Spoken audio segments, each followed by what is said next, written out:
Is this the updated OBS? No, it's just some plugins and shit.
There it is. That's the one I'm looking for. That's it. Oh, dude.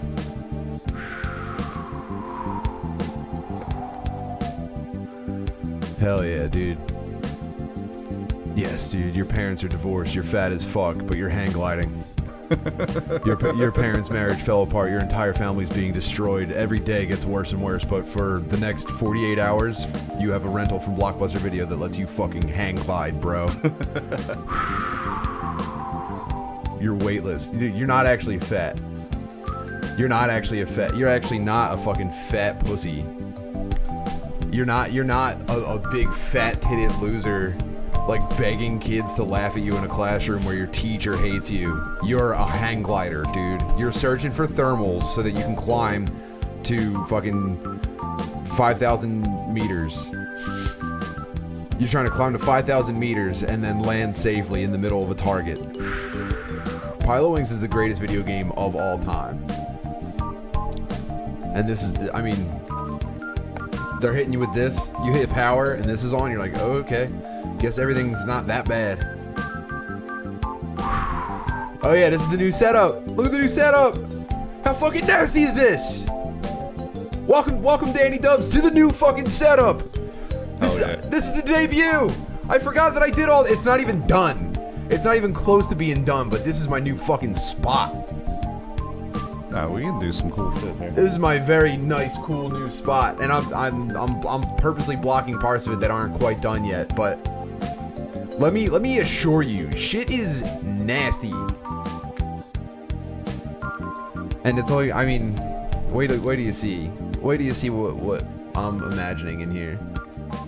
Did you ever rent a video game system as a kid? Yeah, I rented a Virtual Boy. And they rented those out? My dad had to save up to rent it because you needed to put down a deposit of the value of the system, and that was the deal breaker. I was like, Dad, it's like $50 to rent the system, and then we went to the store and they were like, yeah, but you have to put down like a $300 deposit. My dad was like, yeah, I don't know. Yeah, that was a birthday gift. I rented What'd you rent? N64. You rented an N64? Yeah. I can't imagine giving one back. Yeah. That's the issue. But that was my whole present. So like, I got it for 5 days. I got Star Fox. Oh,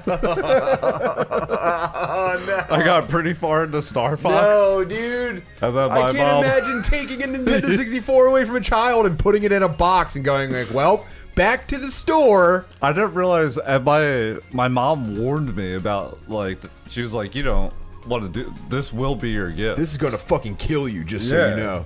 This is gonna drain chemicals from your brain that'll last forever. Are you sure? She tried talking me out of it. I'm like, no, I want it. Yeah, I want to play Wayne Gretzky 3D hockey for 36 hours, please. Damn, did you have friends at the time to share it with? Yeah, that was a big. I came home from family video. We went to the basement. A blast. Yeah. That's like when your buddy spends a ton of money on drugs and brings it to a party. Exactly. Go, okay, this isn't gonna last forever. And it was the childhood equivalent because I got 3 friends to stay over 2 nights in a row. Did you get to play WCW versus NWO World Tour? Not till my buddy bought the system months later. You didn't get to fucking play the best game. We only got 1 game and it was Star Fox. But it was that's a single player experience. Yeah. That's not even Smash Bros or GoldenEye. Fuck. Nah. You didn't even get GoldenEye where you could shoot guys in the penis and then they go, oh! Nope. Didn't experience that till a few months later. Oh, you didn't even know. You didn't even fucking know. Yeah. Man. Yeah, I rented the Virtual Boy, and I think, if I'm not mistaken, someone at Blockbuster tried to be like, you do not want to do this. They were like, listen, I know we're renting these out, and I have to take your payment information, but you don't want to play this thing. And I was just like, this is the Final Frontier video game. This is the only thing I haven't experienced. Like, my birthday's 2 days after Christmas, so every time a console came out, I got nothing the entire year. I was complete destitution. And then my mom would max out a credit card on Christmas, and I would get like the system. I never owned any games. I would only have whatever I rented from Blockbuster that week, and I had to be a very good boy to earn that $4. And then Virtual Boy was like, that was when they were just like, we're not doing it this year. And thank God, because it was seriously fucking bad. And it gave me a headache, and it smelled weird because you had to put your face in it. Yeah. And I was just like, damn, I guess I'm just smelling other poor children right now. I'm smelling the upper lip and nose of other poor children while I play an incomprehensible video game. Yeah. I was mad. I was like, this doesn't fucking... You can't even fucking tell what you're looking at. Dude, the Virtual Boy commercials did fire you up. Of course they did. Like, I thought it was going to be... next level. That was the future. Like I would have smashed the storefront window. I was so fired up. That and the Mortal Kombat 3 commercial where everyone like the people on the street are like starting to go nuts for it. Do you remember that? No. It was like Mortal Monday or something like that. Oh, dude. Hold on. Whoops. Hold on. I think it was Mortal Monday, but I'm not sure. And I'll tell you why this had such an impact on me. Was because I wasn't allowed. I think this is it. Dude, hold on, man. I'm gonna Kool-Aid man through the wall behind me if I put this on right now. I was not allowed to. I wasn't allowed to play Mortal Kombat because I was too young and it was too violent. And then Mortal Kombat 2 came out and kind of the hoopla died, and you know maybe parents didn't notice as much, and it was pretty cool. But Mortal Kombat 3 was a huge leap forward. And oh no, this is Mortal Kombat 1 commercial. Mortal Monday. What the heck? Oh, well then I was ready to kill. I was ready to kill and die for this. Hold on.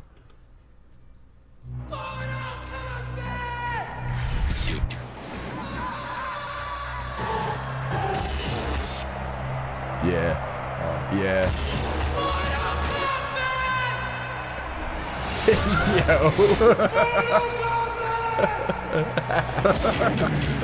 Yo.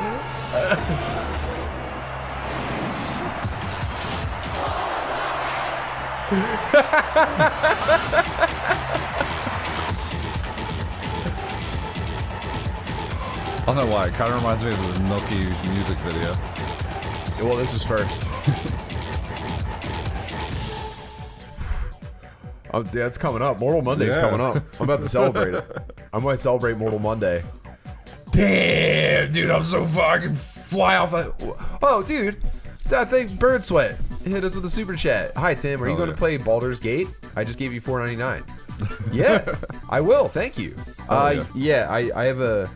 I feel like I have an obligation as a fucking dork to play. I was gonna not do it because I was like, well, everyone's already playing it. I'm not gonna be immersed in it at the same time. I've got too many obligations, but I'm just gonna let myself enjoy Baldur's Gate 3. Shit's wild.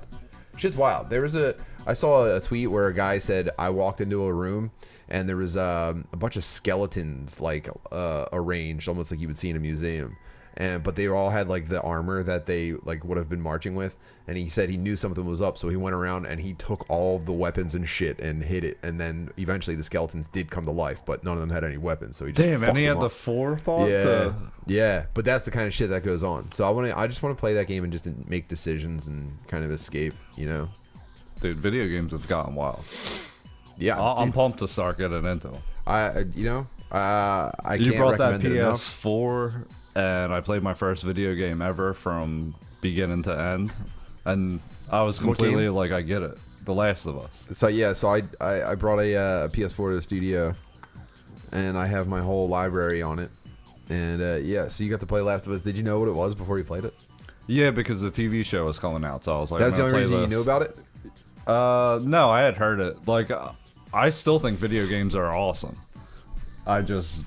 You're just watching from afar. You're just hands in the chain link fence watching video games play baseball.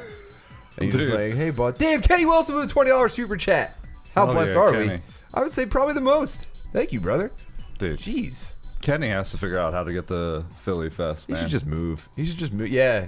Yeah, relocate. He said he's watching a dog. He's not coming because he has to watch a dog. You're not coming to Philly Comedy Festival because you're watching a dog. That sucks, dude. Actually, if I was you, and I'm not, and so this doesn't even count as rhetorical, I would kill the dog ahead of time and say, man, so I guess you guys don't need me anymore?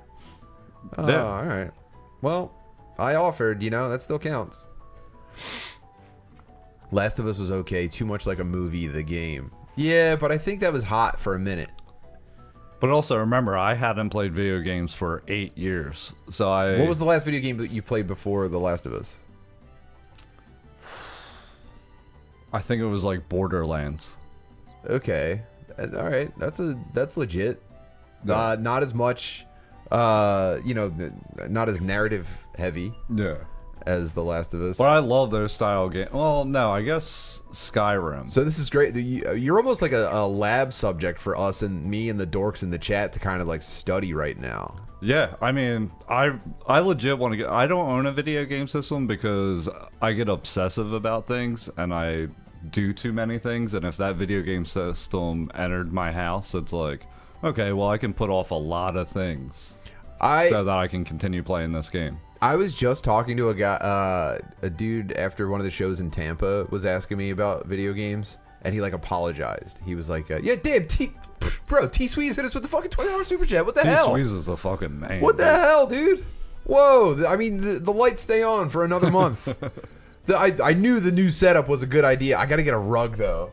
I'm not. This was actually. You can tell from the floor that this was a converted garage. I gotta.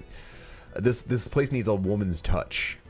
Well, yeah, I got some flooring for you, bud. I like a rug, especially if you're dealing with I'll get a flooding rug. Issues. I know. I got some floors for you. Mary Jo's really good at picking out ornamental rugs for me, so I kind of want to just bring her down here and go, "What do you think? Why don't you go to work on it?" But what was the point I was just about to make? Oh yeah, a guy came up to me in Tampa and he was just like, he asked me a question like my opinion on a video game. And he was like, "Oh, I'm sorry, dude. Like, I was in the middle of a circle of retarded dudes all smoking weed." And he's like, "Oh, I'm sorry to bring up video games, man." And I was just like, "No, man. I 1,000,000% spurred out." And I was just like, "Look at those trees across the parking lot over there. That one looks like one of the assets from Elden Ring." And this is how my brain works. When I'm in a video game, when I was at Lucky Vitamin, when I was in the death throes of my IT career, I remember when Legend of Zelda Breath of the Wild came out, and I was playing it and I was loving it, and a big part of my enjoyment was I love a lot of video games that were like just ripping off Zelda forever. Yeah. And then Breath of the Wild came out and kind of stole all of it back and put it all in one place, and so that was what I was so into. Like, yeah, cool, it's a Zelda game, very neat, everybody loves that, but I was so into every element that they stole back from the fucking thieves that stole from them. And I was just thinking about it all day. I would go to work and I would just be thinking about what I was going to do in Breath of the Wild when I got done work. I would be looking at like the things in real life that reminded me of things. And I do this for any time I'm in the middle of enjoying a video game. I'm doing this nonstop. I did it with Elden Ring. I did it with Final Fantasy 16. I went to we were walking or like hanging out on the river. And I was looking around at trees and water, and I was just like, yes, just like Final Fantasy 16. Yes. I'll put on a game soundtrack that reminds. I did it with Chrono Trigger when we were at the Preble Frog Pole. When we were at the Preble Frog Pole, hanging out like in the lakes and ponds, trying to find frogs. Obviously, I had this song in my head that's from like The Forest. In Chrono Trigger, and let me see. Let me see. Is it something forest music? Here. Yeah, I went through like a rainy Percocet thing when I shattered my ankle, and he fucked up because video games rule when you're fucked up on Percocets. Yeah, they absolutely do. Oh, what the hell? I want this specific song, not some fucking weirdo mix. Hell yeah, this. Oh, right here. This is what I was doing. Oh, dude, and it rained. Yo, if it rains, and I'm camping or something like that, first of all, it's an hour and 20-minute loop. I started it and it just auto continued from 12 minutes and 30 seconds. I've probably looped this entire thing 400 times. If I'm driving my family home, let me full screen this. If I'm driving my family home from camping, or if I'm even just passing through somewhere in a gentle rain, I'll throw this on in the car and I'll be like, guys, just fucking look out the window for a little bit. And when this is exactly like one of the sides of the lake where we were trying to get around like a tree on the bank to get up to a frog. So while I'm hanging out with you guys in real life and we're trying to catch animals, in my head I'm like, I'm in the video game! Yes! Woo! Tony, thank you for the $9.99 super chat. What the hell? I mean, I was so worried that I took too much time away from streaming to focus on other aspects of my burgeoning comedy career, and I thought, when I go back to streaming, no one's going to care. No one's going to come hang out. I made them thirsty for it. I know. Imagine a perk head rage quitting NBA 2K. You mean me? Yeah. Yeah, I was there. Replace that with NHL? Yes. Yeah. But yeah. I mean, that's my brothers. I would just, My brothers have lost children doing this. Yeah, the state of Pennsylvania contacted me and asked me to adopt a child because of that. Yeah, when I first moved to LA, I was opening a tattoo shop. And Elle and I was really fucking us, like making us put sinks in random like locations because they had to be X amount of feet away from a station and shit like that. Okay. So there was like a 7-month delay from when we were supposed to open till actually opening. So I went on vacation back to Philly, went skateboarding with my friends, shattered my ankle. In the midst of opening a business. Yeah. And then I came back and I couldn't work on the business because it was just like waiting for like contractors to like come and do that. Oh man. And my wife had started a dog walking business, so she's working all day. I'm just eating Percocets, sitting in the air conditioning. Yeah, playing Skyrim. Oh my god, dude, this is such a deep fantasy of mine. Dude, and I mean, I'm not kidding. My wife spazzed on me.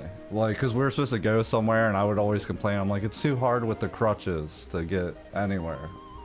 And I also wouldn't let her watch any TV because I was playing Skyrim.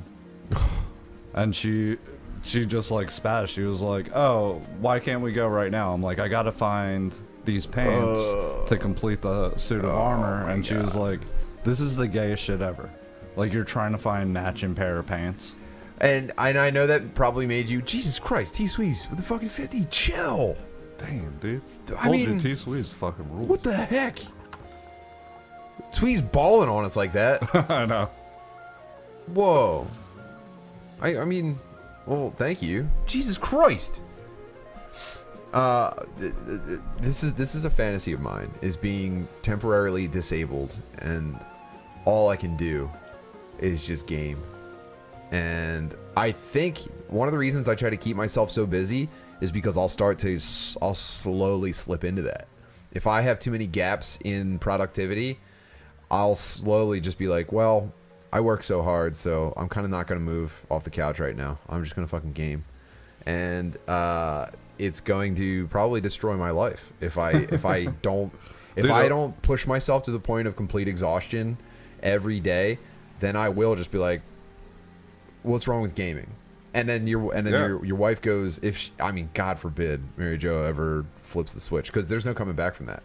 Once your significant other goes, video games are gay, they're gay forever. There's no convincing her that they're not gay. Yeah, I did it to my wife.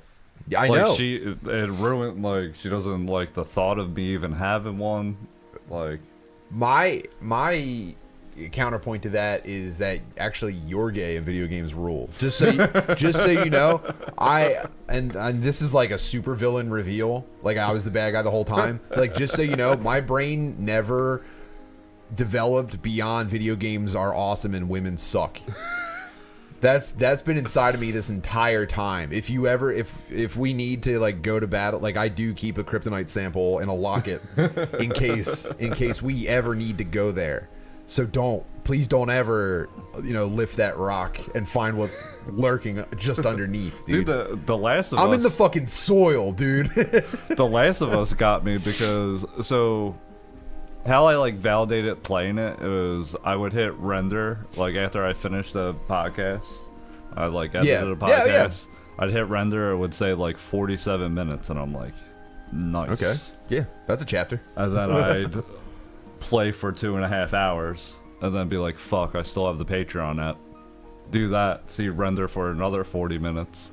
And then I'd get home at 1 a.m. and I'd be like, babe, I worked so much today. I'm killing myself working. Oh yeah, MJ does love games, by the way. And by the way, she's put a ton of time into Animal Crossing, which is video games for girls, and she's been like obsessive about like collecting apples and shit like that in a game. So it's like, how bad do you want it? How bad do you want it? This fight, how bad do you want this smoke? I think that has to be my move. I have to lure Jamie in somehow. There has to be like some dog video game or something. Yeah. Oh shit. All right, we have another super chat with a question. Noah Butler, thank you by the way for the super chat. Yo Tim, you're the man. Thoughts on the new South Park game trailer? I didn't know there was one. I do love the South Park games. I'm not sure. Let's look it up. South Park Snow Day. 8 days ago? This came out 8 days ago and I somehow missed it? That's fucked up. That's how busy you've been. This is seriously a cry for help. If a South Park game trailer comes out and I go 8 days without even knowing it, not just watching it, this is the first I'm even hearing about it. And now it's like, okay, Tim, come on, man. Yeah, you gotta chill out with this your family. This is not sustainable. In a young child's life. Yes! Yes! There's no kid! It's a snow day!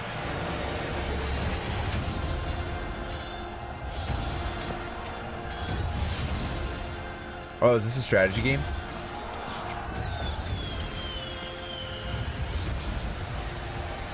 I'm very quickly It's a snow day, dude!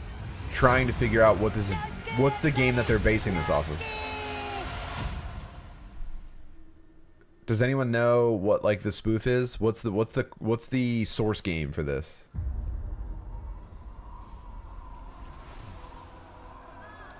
Dude, Jeff's got a good litmus test. If she likes Animal Crossing, she's sweet. If she likes Sims, she's evil. Dude. Girls that get heavy into The Sims are definitely trouble. The most magical of days in a young child's So what? There's no kid! I'm assuming that this stuff is gameplay. And I guess you can control one or two dudes at a time. What I'm wondering is, are you commanding a squad of people or are you just hack and slashing? New kid! It's a snow day, dude! No school, everybody! No school!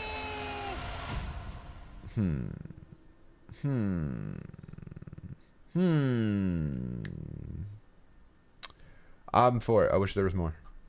But it's also next year. But we're also halfway through this year. Back to N64 music. I didn't play the most recent South Park game. I played the one before it. Stick or Truth. I didn't play Fractured Butthole. But I will. I put off multimedia experiences for long periods of time, especially when they're popular at first. I go, okay, everyone else enjoy that. I'll get around to it when I get to it, and then it'll be a fresh experience for me. I'll have all of my own interactions with it. It'll be completely outside of like this sphere of like mass influence on it. You know what I mean? You ever do that? You ever like? I'm not going to see Oppenheimer probably until 2026. Oh yeah, I do stuff like that all the time. Yeah. So I know this is probably true nerd shit, but I also do it with like Even like cameras, I'm like, that's the first edition. I don't know. I'm gonna wait till the second one comes out. You're and not I get an all the early bugs. Yeah. Fractured butthole not as good as stick. Okay. All right. Well, good to know. Thank you guys. we do need a new Simpsons game. Oh, that's the biggest bummer about the arcade machine at the studio. What's that? The Simpsons game doesn't work on it. It's the only game that I try to open, and it's like, nah. I'll fix it. Just put it on the list, dude. I'll get around to it, man. You know. Do you need that? Is it cool kid behavior? Is it cool hipster stuff? I think cool kid hipster stuff is you try to get to the new thing first and then hate it. You try to get to something. You go to stuff opening night so that you could turn around to everybody else and be like, yeah, I saw it. 4 out of 10. You know, it's whatever. You know what I really like is another thing that's actually bad. You know, that's cool kid. I'm going to enjoy this as much as possible. And to do that, I need to get to it completely outside of... Plus, you gotta forget what people were saying about it. Again. Yeah, like it has to. You have to completely be detached from it. Because I'll go in with biases. Like if I trust like a friend's opinion and I heard he said something about it, that stays in me as I'm watching or playing whatever. Yeah. And now I'm not enjoying it. Now you're just way thinking about I your want friend, and now it's like turning gay. Now it's just like, yeah, am I in love with this guy that I'm thinking about I'm thinking about his thoughts? I'm not even thinking about the fucking guy or the things he does. I'm thinking about stuff that this guy thought while I'm trying to enjoy, you know, Barbie or whatever. Yeah, I agree, man. Fucking jar. That's, I mean, that is gay. Dude. Ooh. You gotta take pictures. There's a smokestack. Take a perfect picture of the smokestack. Nice. Tim, I got a big English boxer at my gym. If you're looking for some free extra work, he'd be super happy to work pads with you and help you get a Latin... help you get a Latin child. Yeah, he'd love to help you adopt a grown Puerto Rican man. I know, man. Taking a week off from training for vacation was pretty fucked up. But I was running 4 miles in the morning, doing a ton of shadow boxing. Mine escalates this week because Philly's funniest. Last one tonight. I'm not even working it. Just watching Naeem take home the victory. Is tonight the finals? Mm-hmm. I'm gonna come around. Yep, Naeem's gonna fucking win that shit. What is firework? They're telling me to look up fireworks of Shibuya. What does that mean? Let me read this question out loud and see if I'm reading it. Tim, have you seen Fireworks of Shibuya, Armored Core 6? Okay, let's take a look.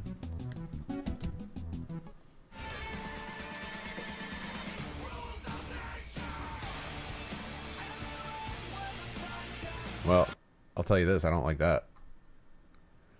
The moment a legend was born?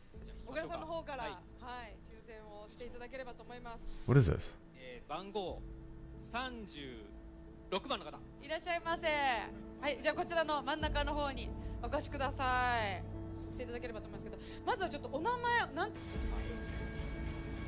さあ、それでは。So this is Armored Core 6. Danny, you've heard me talk about Armored Core, right? Yeah, oh, I'm familiar with Armored Core. Okay, so they picked so in Japan they were doing like a presentation on it, and they randomly picked someone out of the crowd to come show this level.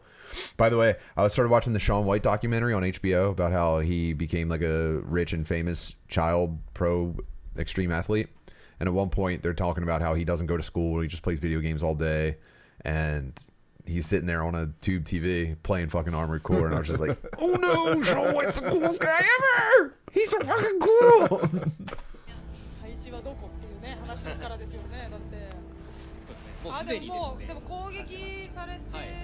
I mean, Shaun White does have to be the coolest ginger.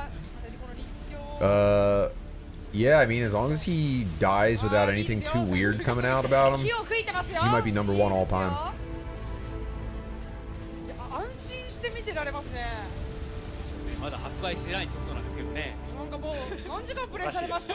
Dude, this shit makes my heart race. So he didn't design this mech suit? No, I think they just plopped him into the game. So I don't like that. I gotta He's have piloting some someone control. else's mech. Yeah, dude. Well, they didn't have time. 結構 And it almost makes it more impressive because it's like, you know, No, it makes it completely more impressive. this is not suited to his gameplay style, だけ守っていても大丈夫なのかっていうところですよ and he's a monster. Yeah, he is shredding the fucking game.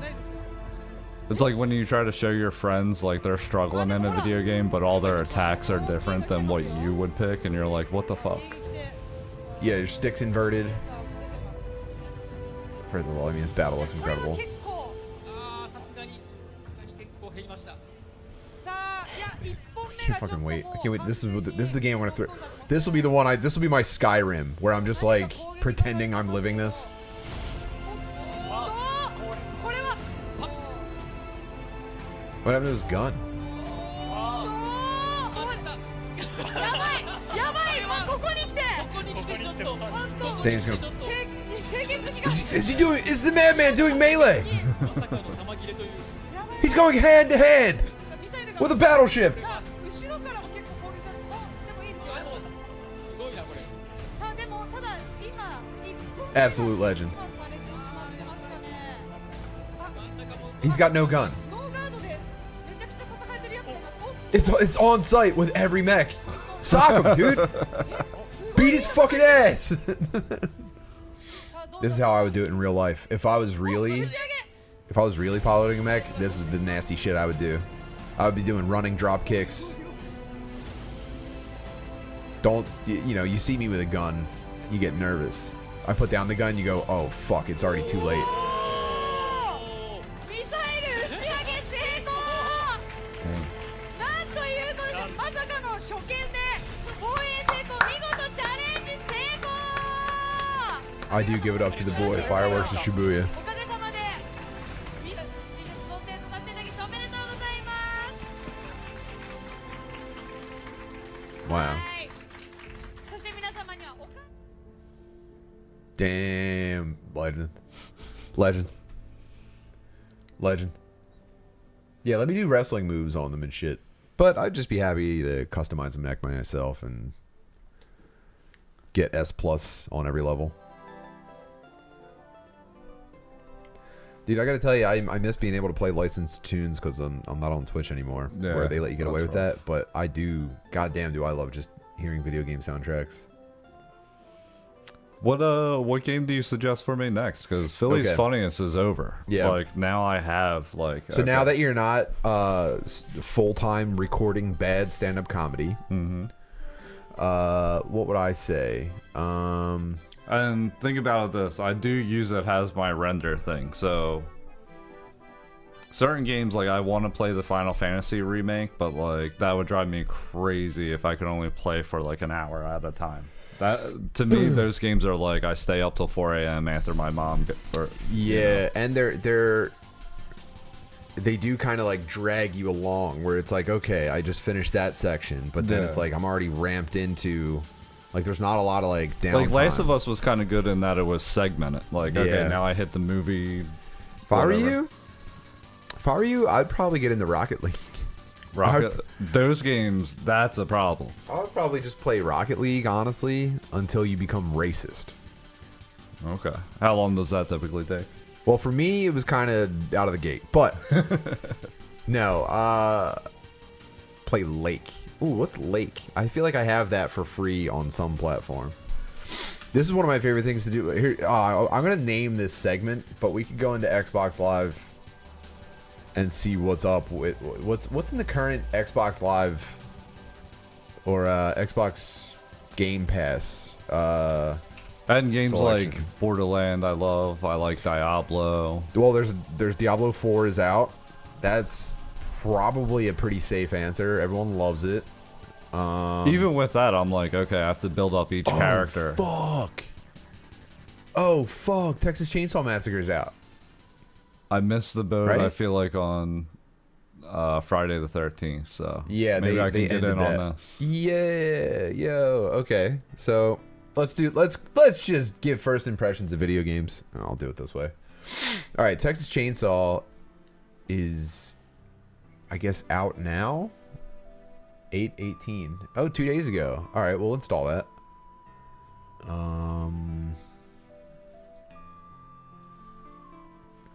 Should put it on this fucking. Do you know anything about Spare this game? drive. Is it like? I kind of like loosely followed it. Are you Leatherface? I think someone is.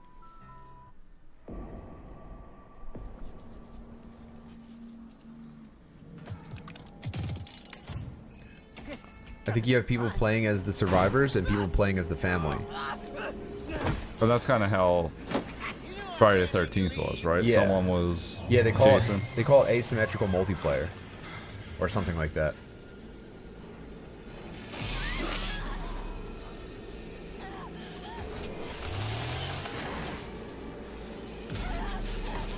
Nice.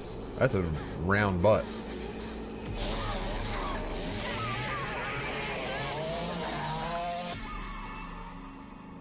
Yeah, so I mean, They really don't give away much there. yeah, but yeah, you have access to the different family members. Day one with Game Pass. I will. Be fucking gay with video games. Firewatch is, so let's just go over the new, the recently added stuff, and we'll do some first impressions. Firewatch is cool. Now, Firewatch is kind of a short game, and it's more of like there's not much of a gameplay challenge. It's more of like a narrative experience, and I was left deeply affected by it when it was over. Damn, there's nudity in it? NFS tells people not to go too far in there. It's Possibly? pretty dangerous. You're in it, aren't you? It doesn't seem that dangerous. Whoa, whoa! Ah, no! Henry! Seriously, it's completely fine in here. Damn it. So you're basically That storm knocked out the phone line I used to talk to the service, which you're like a means park we're service cut off. ranger, I'll see what I can do. and you stumble You think you'll upon take to a minor mystery, Being out here, the isolation gets to people. and I don't talk to the other lookouts as much as I talk to you. if you like the What makes me so special? the way that the narrative drives a game like The Last of Two young Us, women this have is been cool, reported but missing. you don't get like combat or anything You're like that. probably the last person to have seen them. Hey, you kids! Somebody cut the comms. What? I'm out here. And But the it, wire you know, is tightly even though there's no like Wait, you're combat or gunplay, You're not in your tower? No, I'm not. the Then who tension, is? the tension's there. The dramatic tension is there. So is it you just show up, you're trying to do puzzles constantly? And it's not even like puzzles. It's more just like, you know, logically following a series of events from one to another. Oh man, I can play Quake 2. I didn't get to play. So I was obsessively trying to play the original Quake when it came out, but we didn't have a computer that could play it. And I also couldn't afford to buy games, and pirating over dial-up was just like not there yet. And so we did have a Windows 95 computer, and I could play Duke Nukem 3D, but I had Duke I didn't Nukem 3D. own it though. I was playing shareware, so you would download like the first like level, and then at the end it would be like buy the rest of the game, and I'd just be like fuck that, I'll play the first level 7 million times. I probably played the first level of Duke Nukem 3D easily,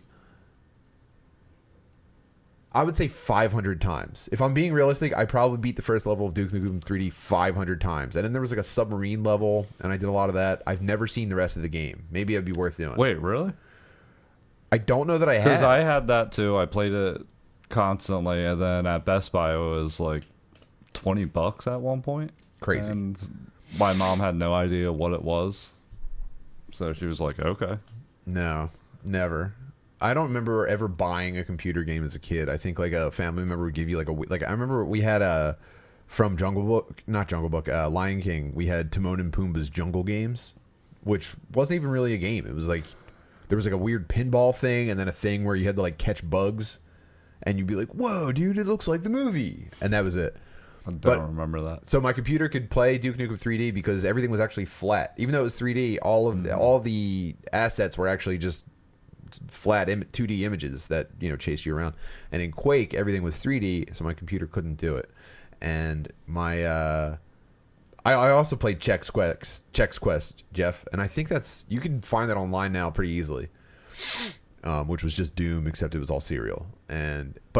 So I had this neighbor kid down the street with a divorced dad, and he gamed. And we weren't like tight. Like, I don't know what it was. There was like a darkness around that family, but like I was all about games. This I don't know if the kid like was really tight with his dad, but I was just like, yo, his dad's got the video game set up, but like the connection just wasn't there. And he tried to like help me out, and he pirated Quake onto, I'm not kidding, I think it was 50 floppy disks. And he said, you just have to install these one at a time. And I tried to go through the process. I don't remember if it ever worked, but I seriously had a stack of 50 of these. And Jesus. it even if it did work, I know it had no chance of ever actually running. So I've played like a little bit of Quake since then, but I never got a chance to like really crush it. What the hell is Airborne Kingdom? Is this like a stunts game or? Oh no, it's gay fantasy stuff. Oh, not only is it gay fantasy stuff, it's like gay city building. Oh, you build. Oh, okay, it's like Sim City, but it's floating. I can get into that. This is the last thing my family needs, but sure, I can get into that. Do you know about Limbo? Limbo was a cool game. This was during, I think, it says 2021, but Limbo is actually from like 2010, I think, or sometime way in the past. And this is I associate this with like the height of like indie game development, and there were dudes just making games like this that were kind of beautiful and affecting and you know, there was like some weird emotional heft to it that was mostly just like that grainy filter and the style. And it's about a little boy running away from spiders and shit. I'd also like a Carmen Sandiego remake. I was sitting by myself in the hotel in Tampa playing with the Raspberry Pi. And I was looking up different versions of Carmen Sandiego games. I think I have Where in the World and Where in Time. I would die for a really nice Carmen Sandiego.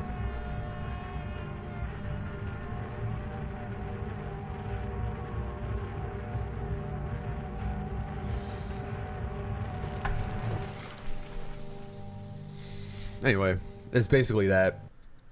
You kind of can't really get away with these games anymore. People kind of, I think, had their fill very quickly. Broforce is like, I don't know, a shitty Contra almost. Short Hike, I mean, you can imagine. Celeste is cool. So they moved on from that to kind of like a more retro style. So that game you recognize as like all the way back to like NES, like left and right, yeah, jumping on platforms and stuff.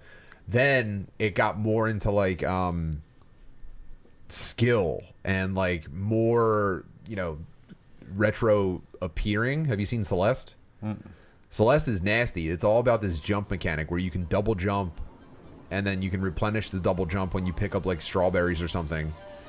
And it's just about being nasty at sick jumps. But you can see they went full on like, you know, faux pixelated. Get to the gameplay. This is a great game to watch someone skilled speedrun. You see everything's a death trap.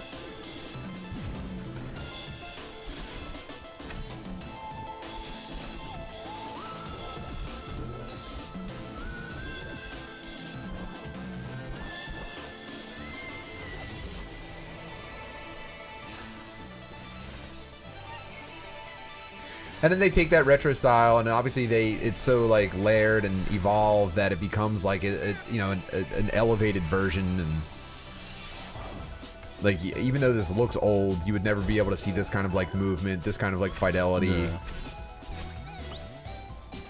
But you could have easily made like the core gameplay mechanics, like the core jumping and stuff. You could have easily done that back then. It's just the presentation is more modern, so that's cool. But Serious Sam's another one I never really got into. It's like a wild shooting game. I think they had an anti-piracy measure in one of these where if you pirated the game, they would somehow know, and at a certain point you would just be chased by like an invincible scorpion monster. That's So the game ran normally. instead of you lawsuits, can install. they're Yeah, just going to make it impossible yeah. to have fun. Instead of like stopping the game from launching, it would everything would be fine, and then a giant scorpion monster would just come and fuck you up and chase you around forever, and you couldn't do anything about it.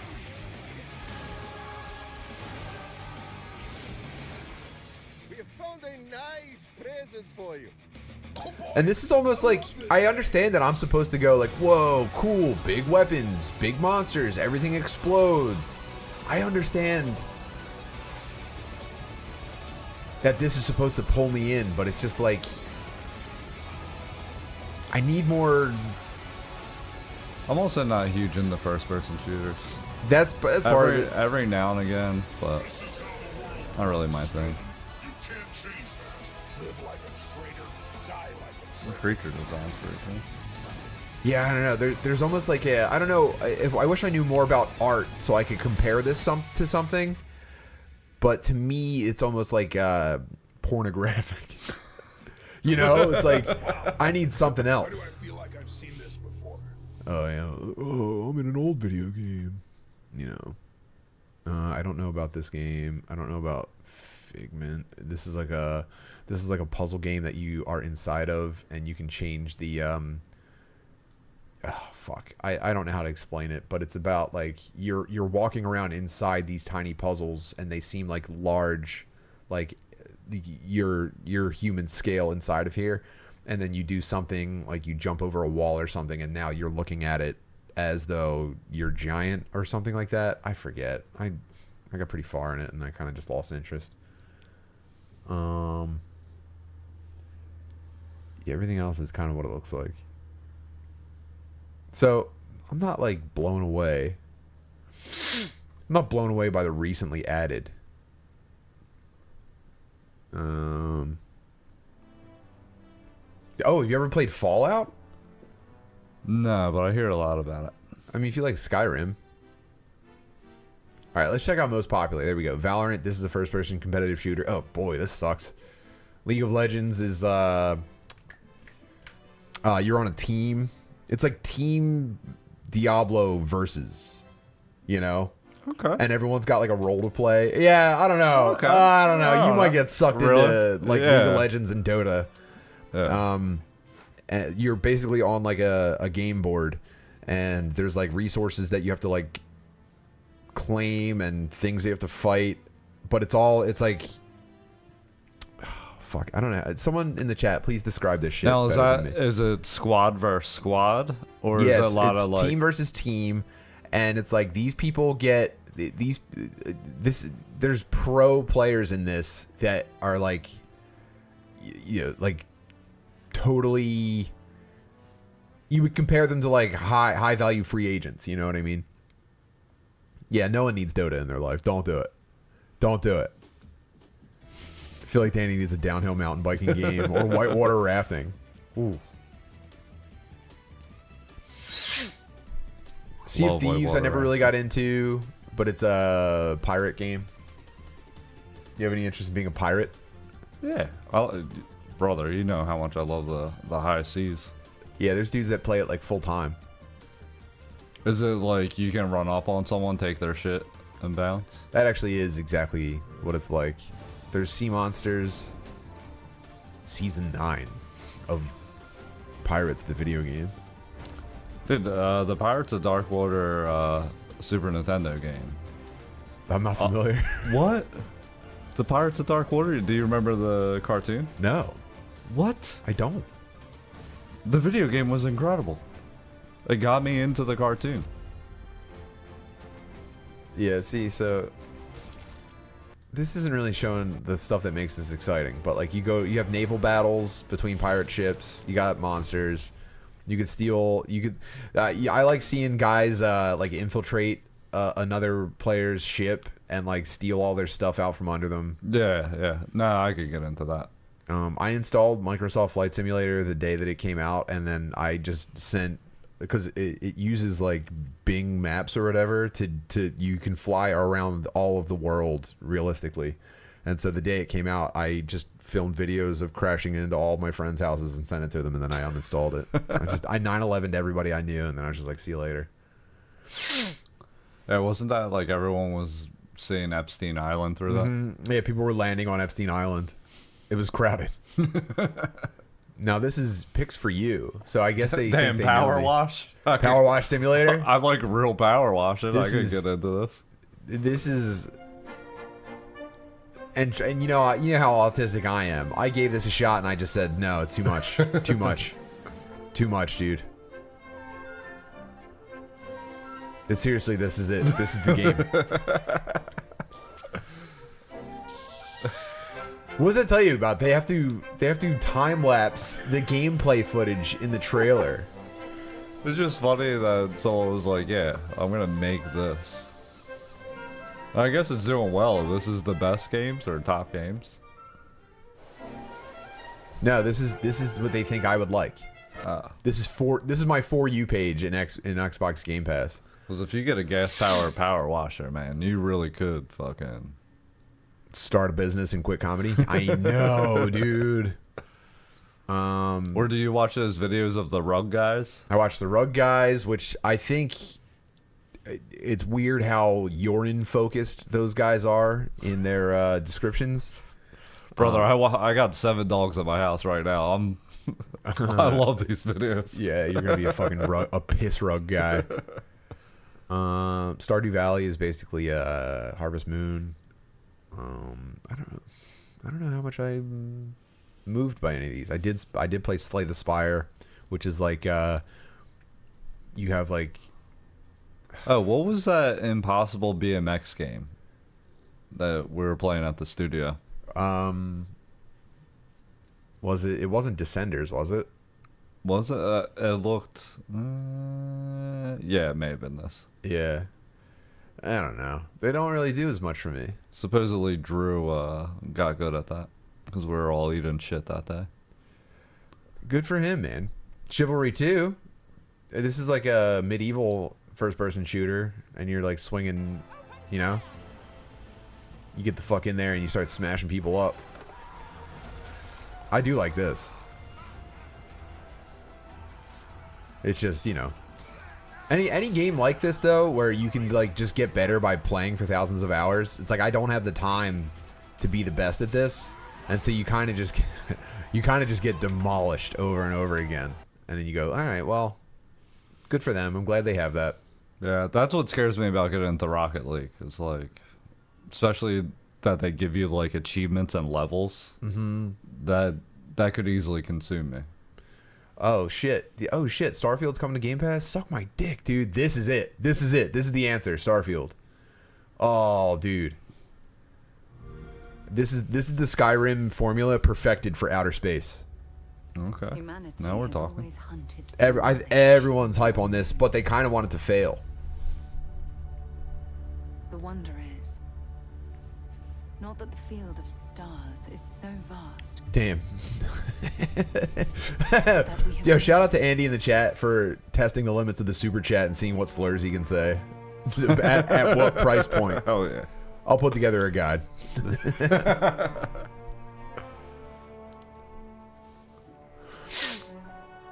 Finally, guy talking about Starfield. Well, I feel like everyone got so sick. So this game's been coming soon for like 25 years. This is like Cyberpunk.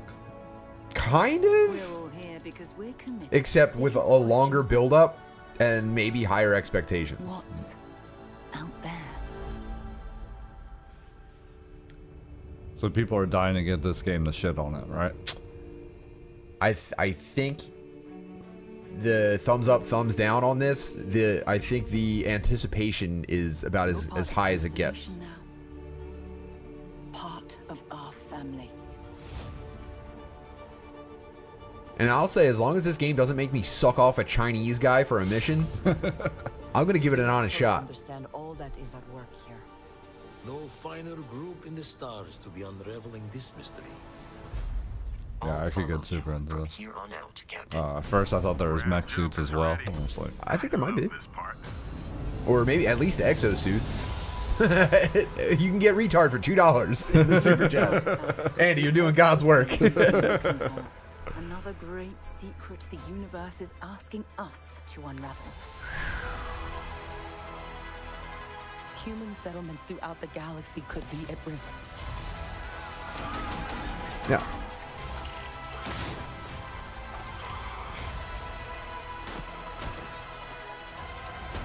We are not stopping.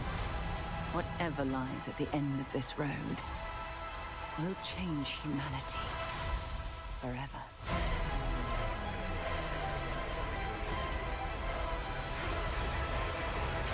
Now, Can I ask, are you anti-game guide? guide? Yeah, like you're playing. No, I love guides. I mean, I choose not to use them on my dry run, on my what's it called? On my blind playthroughs.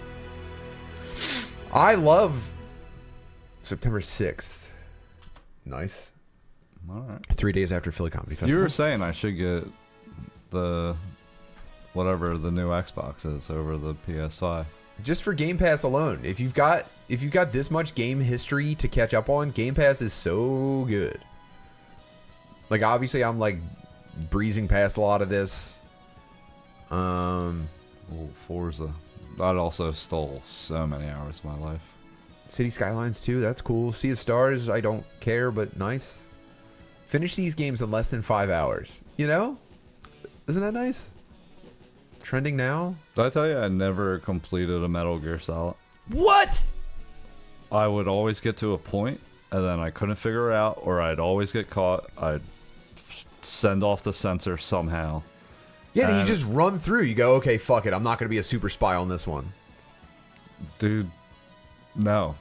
I wouldn't even want to continue like that. Never to completion. I think I played most of them.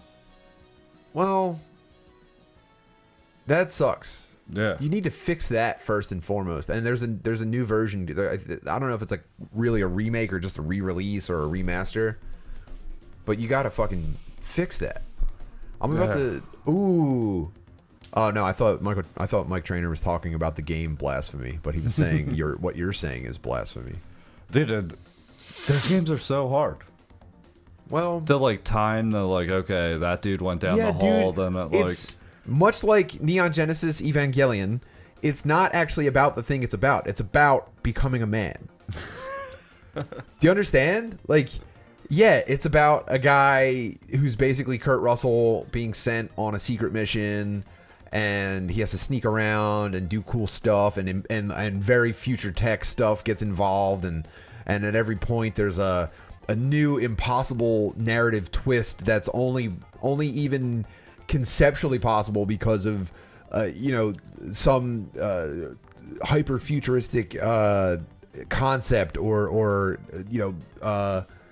technological advance that is like only theoretical, and it creates new story elements. But really, what it's this is what Metal Gear Solid represented, because this was before video games were as for adults as they are now, and I feel like that's because we were in the golden age of video games, and then they kept pandering to, now it's 40-year-olds and up. They keep making video games for the same people that were playing in the mid-90s. Modern video games were introduced to us, and they've just been iterating it and trying to keep us around, while Minecraft and shit like that comes out for the small kids now, and you see like that's like there's like a generational cycle. And so we were given Metal Gear Solid, and we played it, and we learned about romantic complications, a little bit about sex, tons about hetero male relationships, obligations, disappointment. Like, dude, I swear to God, I'm not kidding. When you file for divorce, and maybe the time's passed, but in the 90s, if you filed for divorce and you had like a 10 to 12-year-old boy at home, the judge should have like forced Metal Gear Solid on that boy, so that he could finish his development. Like if he goes and lives with the mom. I'm not kidding, in order dude. to become a man. I credit Metal Gear Solid with like it's the only thing that made me an almost viable adult. However close I got to being a viable adult, and I'm not saying I got all the way there. I'm saying that was my only like developmental safety net. Dude, I have definitely multiple memory cards with almost completed Metal Gear Solid, where I just could not, and I refused to look at a guide. I refused to go online and figure out how to get it done. And it just like, it would break me it broke my heart that I couldn't finish it. I mean, especially because like you were sent into the temple, you showed your heart, and you were deemed unworthy. Especially because like at Resident Evil, I'm pretty good at. Like, I kind of know, like, I'll read the thing and be like, okay, I got to go back to the police station and grab that thing. Right. You know, but like... But you could finish Resident Evil without growing as a person. Finishing Metal Gear Solid as a 10 to 12-year-old required saying goodbye to who you are. And it was at the perfect time. I never grew up, man. I just could not... That sucks, dude. Yeah, and I mean I can't even tell you how much time was dedicated to it. The same thing. I mean, like, I'd be in the hall. Like, I can still see it today because I played it so much. Going out into the hallway, crouching behind the box, seeing the fucking laser, blowing the smoke, going over, caught. Okay, fucked right there. Yeah. Like, I know, just man. That same sequence. Dude, we all went through the same manhood ritual. I'm standing on the other side going like, come on, you can do it. You're just like, I can't. Yeah. I can't do it. I'm like, no, dude, come on, man. Just keep trying. Let's go. Woo. Yeah, there's like a rope bridge across like a rushing river. You're like, I can't. And it's me and all the other fat kids are just like, come on, man. We did it. So you're going to be fine. Yeah. I know it's scary. Just get pissed on by the wolf in the cardboard box. Come on. You're just like, no, I'm not doing it. Yeah. I want to go back to my mom. Yeah, it's so fucked up, dude. I know, man. I'm sorry. That sucks. I mean, I don't know. How do you go back and do that, though? Do you just go back to Metal Gear Solid, or you have to replace that with something else? You know what? Maybe I should, like, not take on any new video games until I go through Metal Gear Solid. I honestly think that I'm for it when this new. All right, get Metal Gear Solid at the studio. When this new edition drops, I'm making Mary Jo play through it on stream so that we're going to study her. I'm going to be sitting here with a clipboard watching her play Metal Gear Solid, and I go, do you see how the sniper lady with the big boobs could confuse you and make you maybe second guess your actions? Pretty crazy, huh? Weird. Okay, and yeah.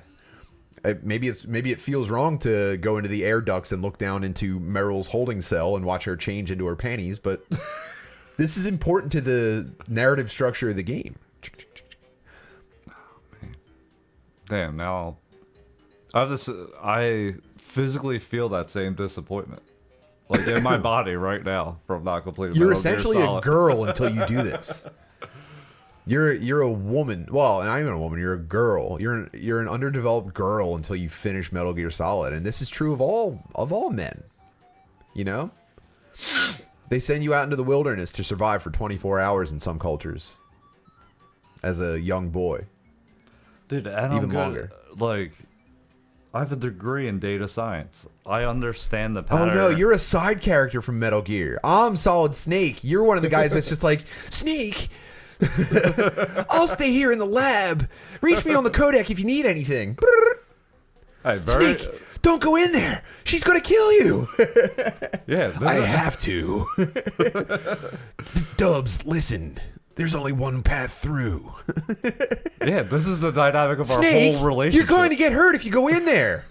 I know. I have to risk it. Yeah. Yeah, it's typically me behind the computer like, Tim, don't say the slur. I know it's on the tip of your tongue. Snake! Find another term for a feminine man, please. You're Otacon,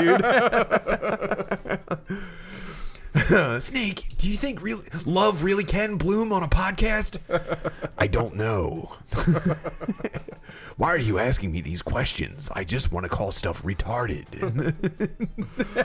I told you I had to run out to Naeem when I saw the judges at the last Phillies Funniest. I was like, you can't do these 2 jokes. Please tell me. Promise me not to do these 2 jokes. Please don't equate trans kids in school to 9/11 when we were in high school. Snake? Yeah, that sucks, dude. Yeah. But yeah, I would see all the patterns of which. Yeah, maybe you shouldn't go back and there. finish it. They should make a different version of Metal Gear Solid just so you could be Otacon for just dudes of different types, you know? That would be great. That would play straight to my autism. Yeah, what's a game where you hide in an office for the entire, 20-hour story, and then just every once in a while the actual main character pops in on you? Snake, do you need to save your game? Contact me on this frequency. Dude, it's kind of like even when I play like Dubs, I need you to upload the podcast. Yeah, you got it, Snake. even like sports games, I get super into like GM and coach mode. I don't get it, man. I'll be like, okay. Have you ever played one of like those games that's just general manager? You know they make those, right? No. Like Soccer Manager. I think there was like a wrestling Oh, one. yeah. Yeah, but I'll be honest with you. I get a few hours into it and I'm like, okay, no. But in Madden, I do take the time. I don't skip anything. Like, I do the draft. I go into the next year. I wheel and deal with other GMs. What can we do with this? Jeff said Danny is the little guys from Final Fantasy that send the messages. The Moogles, dude. You're a Moogle. Kupo. Yeah, you do always be saying fucking Kupo and handing people envelopes. Man. Play any Dark and Darker yet? No, it's on my it's a yet another game on my motherfucking list. Also like Forza and shit, where you can, but almost not the racing. I need to build my MR2. Damn, No Man's Sky is on here. I'm gonna install that as well. 279 gigabytes available. Oh no, available. Let's put it on this spare drive. Install, please. Who's chatting me? Is someone on here sending me messages?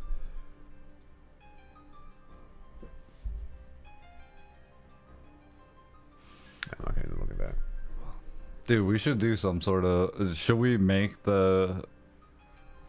Do they have a Street Fighter 2 machine at Call & Co? I don't think so. I mean, They have any machines? yeah, inside that room they have Big Buck Hunt. They obviously have the like lotto games. They have Pop Shot, Skee Ball. I'll honestly bring whatever, and I'll take on any challenge. I don't think I could be stopped in most games. I know Mike Trainer kind of beat my ass in Street Fighter a couple times, but I know I can crush him. Or as that's well. another thing. Should I get into those games? What, fighting games? Yeah. I don't know how much I can recommend it, but I do love them. I do love playing Street Fighter. There's nothing better than winning an online game. Well, for me, it's not online. It's about the hang.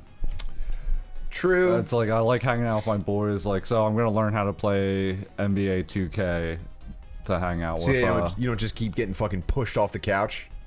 Yeah. I don't know. Just so I can hang with Drew. I only care you know? about winning. That's all I give a fuck about. How are you at sports games since you don't really care about sports? Like, are you like, I can figure out the gameplay? Like, I was playing NHL for a little while. I was playing. But you were bizarrely like the goalie. I was the goalie, right? yeah. But I was pretty good at it. I think. Maybe they're just gassing me up, but I think if you didn't watch hockey, but you're good at video games, you're the ideal goalie. Yeah. I you know what? I had this realization with sports where I can identify because I don't. There's nothing for me to grab onto in sports. I played a little bit of sports as a child, but like it was all very much like poor people stuff. Like we had foot hockey. Mm-hmm. I probably played in 3 different foot hockey leagues as a child. We had flag football. No, I never wore football equipment. Really? Once. No. I played football just for the equipment. I played t-ball, and I remember how frustrated the adults seemed. I remember being at t-ball and just being like, "Damn, the adults hate this shit." Yeah. They hated it. They hated everything all the kids did. What else? Anyway, after playing so much Rocket League that I finally understood Rocket League, it made me understand other sports a little bit. Well, Rocket League's good specifically for something like hockey, where you get like the pattern of like setting up, of like drawing people to you, passing behind you. Yeah, you're not on the ball. Yeah. And you're not on defense, but you know there's things that you should be doing. Yeah, I'd say that helps with hockey and basketball. And soccer. I started to see patterns in I finally, because I'll be honest, dude, I've watched soccer plenty of times in my life, and it's never once held my attention. I look at it and I go, that's just a bunch of dudes running around aimlessly. I'm still like that. There's like 100 dudes on the field, and they're all kind of just like doing whatever they want. And I know that's not what soccer is. What I'm saying is that's what I see when soccer is on a screen. And damn, Mike Trainer with the fucking $20 super chat. The Mortal Kombat beta's out. Dude, how about Sugar Sean is right? Dude, him taking the belt, I feel seen, dude. You know I dream of an all lanky championship. I mean, we got Stylebender holding it down. Now we got Sugar Sean. I celebrate it in my house. I woke up 7 dogs. I was wiped out. Fucking freak out. I was too wiped out. Oh shit! Is this the finish? Yep. Here, let's see. I hope we don't get flagged or anything. They posted this. You like early round 2? Sterling. Boop. Oh, dude. Oh man. It was at that moment I'm like, dude, I'm gonna beat Paco's fucking ass.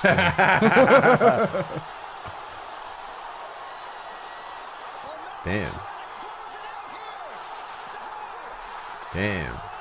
Yeah, I was in and out of dozing, bro. I was wiped out trying to watch this. Oof. Oof. Oof. Oh my god. Oof. Damn, dude. Well, yeah, I feel seen, dude. Great footwork in a standing, not standing situation. Was it the first round? Second round. Second round. Early in the second round. Mm-hmm. Oh no. Yeah, you ran right into it. Yeah, I was in and out, man. I was so fucking tired. I had a crazy couple weeks, man. Yeah. I had a crazy couple weeks going from Raleigh to Philly to New York to Philly to New York to Tampa. The straight to Wildwood is insane. Going straight from Tampa to Wildwood. I mean, and here's I was so busy in the week before vacation. It couldn't have been more opposite. But then I realized once you get on vacation and I don't want this to sound like complaining because it's not. But when you're on vacation and you have 3 kids, that's like being sent to a space station. Where you are 100% engaged the entire time. The life support systems all come down to you. You have to manage on a let's say especially a Jersey Shore vacation. You have to manage your kids almost like their digestive systems. Because okay, because I realized I was partying them into the ground. I was like, we're having fun from the second I wake up, which is going to be too early, until I can't go on anymore, which is when my legs hurt, and I along the way I'm just going to be having fun and eating whatever I want the whole time. And by the last day, Lucy was like, I can't go on any more roller coasters. I don't feel good. I was just like, why? And then I thought about it. I was like, oh well. We did have 75-ounce lemonades and cheese sauce for dinner, and then immediately went and got a 2-foot soft serve ice creams covered in Jimmy's, and I'm like, good to go. And the kids were like gray and like like bags under their eyes. I'm just like, do you guys not want to have fun anymore or what? So, well, it's nice that you guys also got and I agree with you on this, the rain day when you're on a week-long vacation down the shore or at a mountain house, to me is one of the best days. Oh, for sure. You just have to know how to play it right. I had video games. We had card games. We were playing Heads Up. We were playing board games. Battleship. Now, was there a moment where you guys centered around the TV to watch a classic movie? Yeah, we watched Speed. Yeah, we watched a lot of movies. Speed? Yeah, That's we watched a good Speed. One. Yeah, movies like that. We watched Twister. Yes, perfect rainy day down the shore movies. Yeah, so everything went perfectly. Oh, what are Jimmy's? There's sprinkles. There's sprinkles. Sorry, they won't give you sprinkles if you ask for sprinkles. You gotta say Jimmy's. Is Jimmy's a racial reference? No, it's not. So, I'm not any closer to feeling rested. I'm more overextended than I've ever been. And but I have fun. It's so hard having that much fun, man. Going to the beach for 5 hours with 3 kids is like being in Fallujah. Yeah. Especially so many back-to-back days. Trying to keep everything. A week is too long for vacation. If anything, maybe day trips in the future. But going to the beach and managing everything so that it doesn't just turn to shit. It's. Yeah, your guys' I'm maxed out. Getting ready and set up was so insane. So that we can have a really good time, Yeah. You needed it. You can half-ass the prep and not have fun, or have it all fall apart. And I can see how 1 weak link could just ruin the thing. Like if Ben was like, I don't feel like carrying the chairs, it's like, this whole thing's fucked. Yeah, exactly. So all it takes is, right, you get to first of all, we were staying on a second floor condo. You get outside. You finally have everything you need. People have chairs on their shoulders. There's 2 coolers. You've got a buggy. We were also with my sister and her husband and their baby son. Is everyone sunscreened? Everyone good? Okay. Everyone got their fucking towel. Is everything accounted for 7.5 people? And then all it takes is Ben going, I have a headache. And then I go, well, did you drink water? And he goes, no. Then I'm like, fuck, dude, you're dehydrated. And he's like, I don't know if I want to go. Like, this didn't happen. I'm saying this is a hypothetical that you have to outperform. You go, oh, fuck, dude. You couldn't fucking wake up and drink water? What's wrong with you? I have to tell you to do everything? That's all it takes. And it happens to every family every once in a while. Yeah. And so you just have to do so much to avoid it. But then when you do, you get to have the most fun ever. You get to share joy with children, which is almost mystical experience. Me and Rob were talking. It was Papa Butterly, you, and Ben playing football. And we're like, damn, look at that. 3 generations have come. That's actually on our family crest. Like, damn, dude. Yeah. Someone just started coming so that this football game could take place. And then it never stopped, dude. And it's like, you gotta make sure they're not getting fucking sunburnt constantly. And then it's like, and also, did you brush your teeth today? There's so many things just hanging over your head at any given time. Yeah, your kids are smart, and then you forget how just retarded being a teenager is. And it's like, so you went to the shore and you didn't pack swim trunks. Yeah. Okay. Oh, okay. Yeah. Great. Yeah. That's nice. You didn't even think about drinking water today. Exactly. And you feel ill. Yeah. And you don't want to use sunblock on your face. Okay. And part of it, obviously, part of that's watching me just fucking going 100 miles an hour all the time. But they neglect the boring stuff that you got to do, like fucking staying hydrated and brushing your teeth and fucking stopping at a bathroom when it's convenient for everybody. Yeah. And not waiting until we get where we're going and then saying I have to fucking shit. So Have you talked about us podcasting underneath the boardwalk? Dude? No one knows about that at all. No one knows that there's a. Dude, you left so many hormones there that a couple ended up fucking mere That was hours nuts. later. That was nuts. Yeah, we recorded a Patreon little field trip in Dispatch under the boardwalk, and when we went back later, I didn't see this because I was obviously over encumbered. And when we walked past the same spot on the way to the beach later on, there was a couple getting fucking nasty, which I think is disgusting. I don't think they should do that. Yeah, I don't know. Trust me, I love Star Wars. I love Shadows of the Empire. I don't know that I would want to vibe to the music from the Hoth level. Oh, I did love that game though. This is getting retarded. Let's switch off of this. Let's go to. Dude, did I tell you how I eventually got my N64? So, No. my one of my many stepdads had to get it for me because he was trying to impress my mom, and it was like maybe his second interaction where it was like her kids with him. Okay. And we're at a bowling alley, and I don't want to be there. I'm being such a little bitchy teen. As a matter of fact, I was probably, what? You have a headache. You're dehydrated. I was probably 10, maybe? I was in 4th grade, so 10, 11, something like that. And I don't care. I'm literally, like, putting the ball. They're like, it's your turn, and I'm just like... Whatever. Yeah. Not even looking at it, like skulking back. Yeah. God, I would have been so pissed at you. Yeah. But you gotta remember, now this is a new dude. You can only meet so many stepdads before you're done with it. Yeah.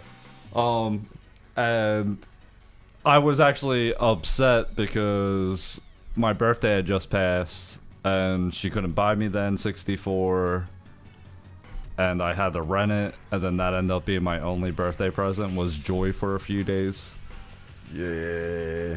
Yeah, so he knows this plot line. So he's like, I'll tell you what, if you actually roll a strike, I'll get you the Nintendo 64. Now I'm back in the game. I do it. And he's obviously trying to back out instantly.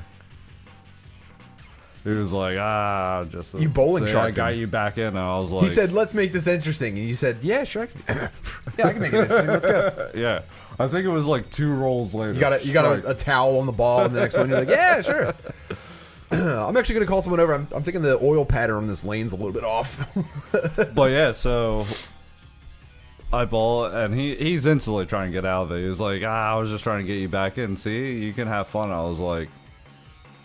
Yeah, I'm going to. Yeah, with the Nintendo 64, I want Star Fox, I want Mario, obviously, and... Wave Race 64? Yeah. And he's like... Yeah, he was like, I just want to get you back playing again. And I was like, yeah, I just want to get a Nintendo 64. I'm playing hardball with him. And then the day ends, and I'm like, yes, I'm getting an N64. Next day comes, I still don't have an N64. He calls the house, and I answer, and I was like, oh, hey, Mike. Are you bringing by the... Is this about the Nintendo 64? Yeah, I was like, are you bringing the Nintendo 64?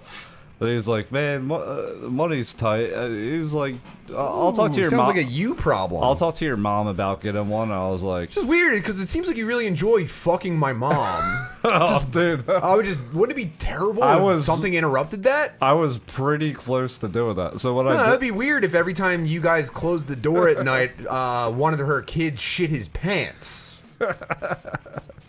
It's just, I would hate for that kind of thing to happen, but I am prepared to make that a reality. You're not. Wait, what was his name? Mike. Mike. That's a pretty good stepdad name. So you're not too far off. And he was like, well, I gotta see what like the paycheck. I'm gonna work it out with your mom, but you know, we want to get you a Nintendo 64. I was like, huh. Yeah, we would all like to get me a Nintendo 64. Wouldn't I was like, you kind of said that you would. Like, we're there. Yeah, we're off to a bad start, Mike. So now I turned my mom on him. That was the no. key. Oh no. So my mom, Mom, you know how one of your biggest fears is another man in your life disappointing me? well, that, dude, Oh, Mike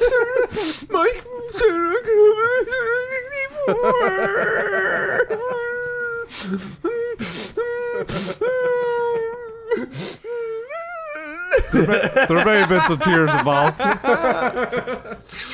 So, but no, my mom was like, "Listen, you said that to him." She was in on it with me. She was like, Yeah. "We're gonna Nintendo 64, dude. That way she doesn't have to purchase one." Yeah. You know, like, this is- God, dude. This is me, and my mom. We're banding And together she's finally. pussy bargaining, dude. Yeah. God oh, yeah. damn. So Poor guess Mike. what? That Friday, fucking Nintendo 64. Damn. Yeah. But imagine how good his nut was that night. She probably went crazy on a dick. Yeah. Well, I did end up with another brother, so.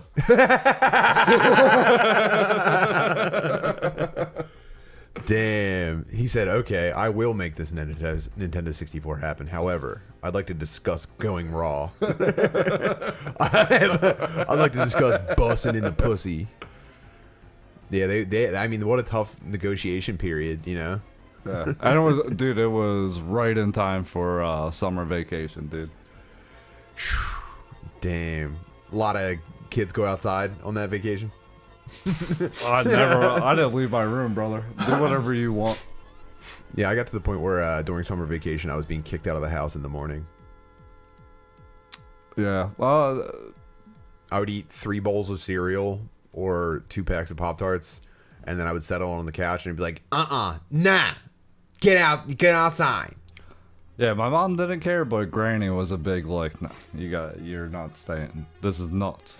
I think you can develop like childhood dementia if you just lock yourself in a room with video games and air conditioning every day. You have to go outside and like suffer in the elements and get made fun of and be stinky, or you kind of like Well, yeah, you I start mean, to forget stuff. could you imagine if you did it? If you weren't forced outside Yeah, no, absolutely not. and you man. had no ability to play stickball, or I would have like, developed a chronic illness for sure. Yeah. Something would have inhabited my lungs, something. And my if blood you would think you have a soured. tough time interacting with people now, Oh yeah, like, dude, yeah. Imagine how much worse it could have been. Yeah, yeah, you need to be kicked out. yeah. I'm gonna have to start doing it to Mike. Well, we get them out of the house every day anyway. We go to the gym. We make them fight. Yeah, I see him at the gym all the time.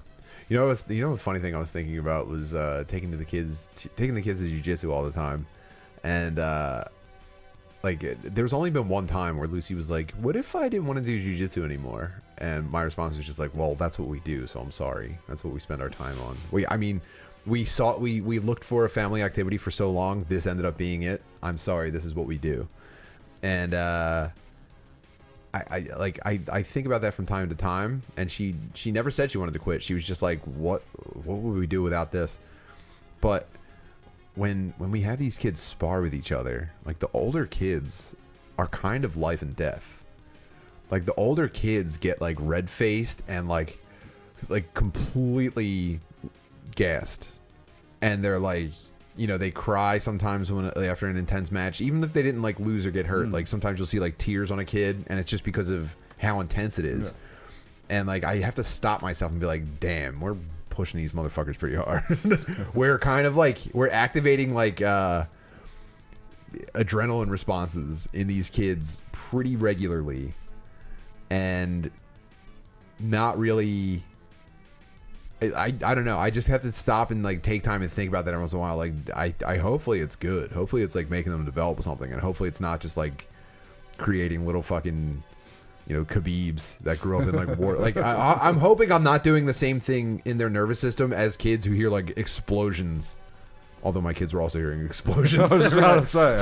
Yeah, they did kind of grow up in a war zone, and they are kind of just being forced to fight by adults all the time. But I think it's healthy. I think it's pretty good. Your particular intersection is, or your old one, madness. Yeah, it was District 9. But, whatever. But yeah, what if, let's say Ben is like, I want to try out for the basketball team. Is that like It's kind of like we're kind of like too involved now. Like Mary Jo works there. I fucking teach the kids classes. It's like, I guess, man, who's gonna drive you? Like this is kind of, I don't call it a job, but it's like, this is kind of my job, dude. I'm kind of at work right now.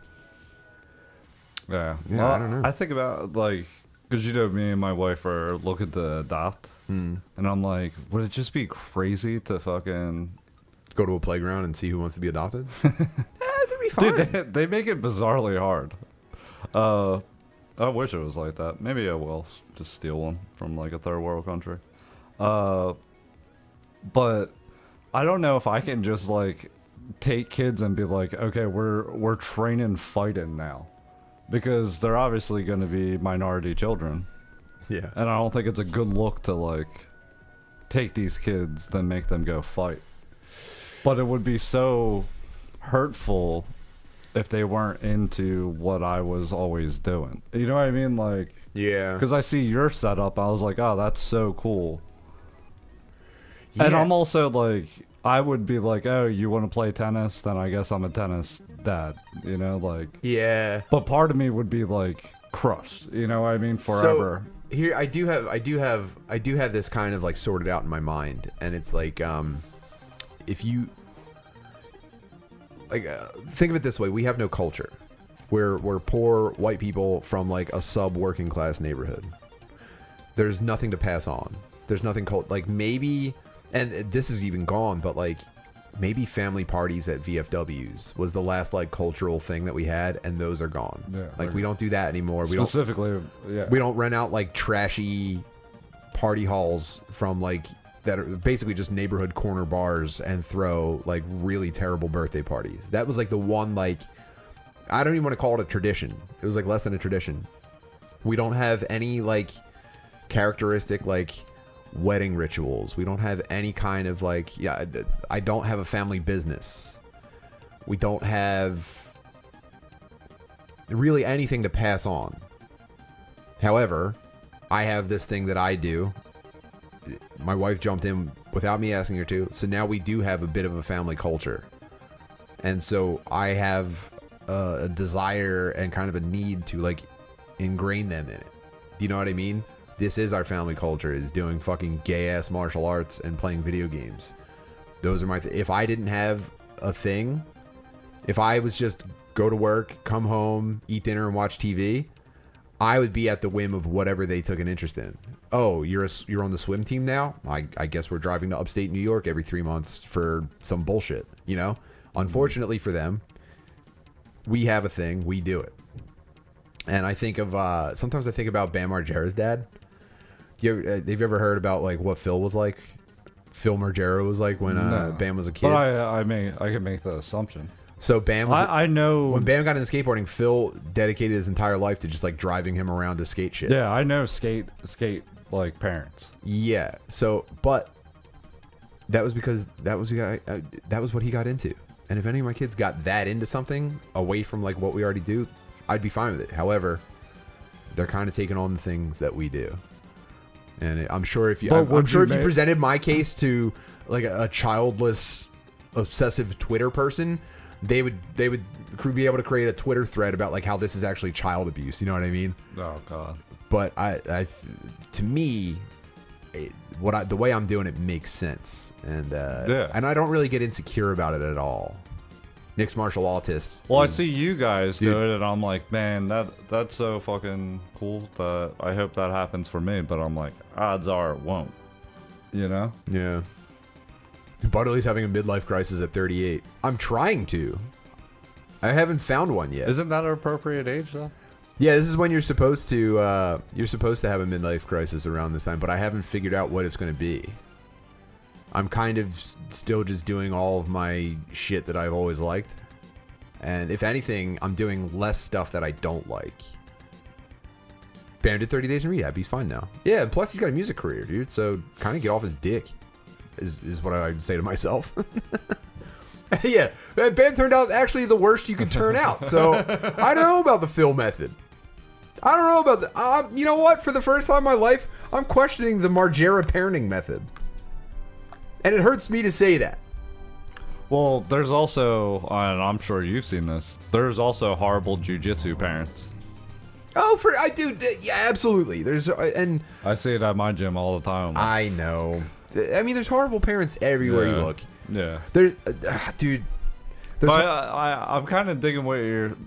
I forgot that I have a business and that I could have a family business. I just don't have the family part. Yeah.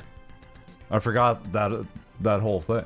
I was thinking about this at a when I was officiating that wedding. I was kind of just like looking at weddings. This was earlier this year. I officiated a wedding and I didn't know what I should be doing or saying, right? So I was kind of looking into like what weddings are like and the way that, like, I was just examining like weddings I was invited to, and for the most part, I think wedding ceremonies are just women go on Pinterest and they pick out cool stuff and then they go, I want that to be my wedding. When I think like the original whole point of them was just like, here's how our family does things. Here's a tradition we're going to pass on.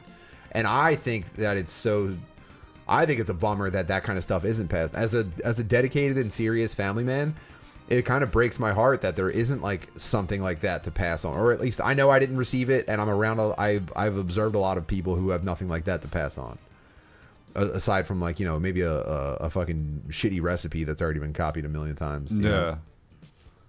So yeah. I feel like I have to manufacture the whole thing. You know what I mean? Yeah. Especially because it's not even like my, you know, it's not.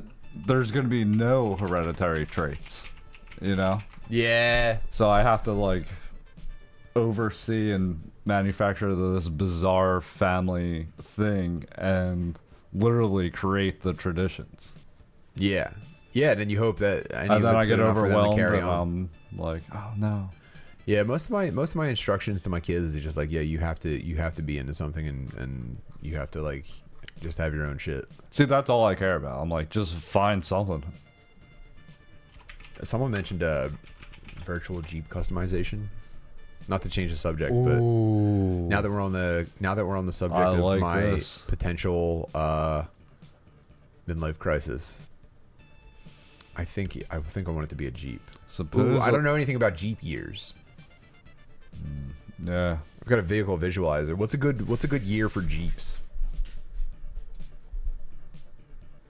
Yeah, and she's right. Weddings now are just copying the same garbage everyone else is doing for social media. I didn't even have a wedding. my wedding was pretty cool. Indian?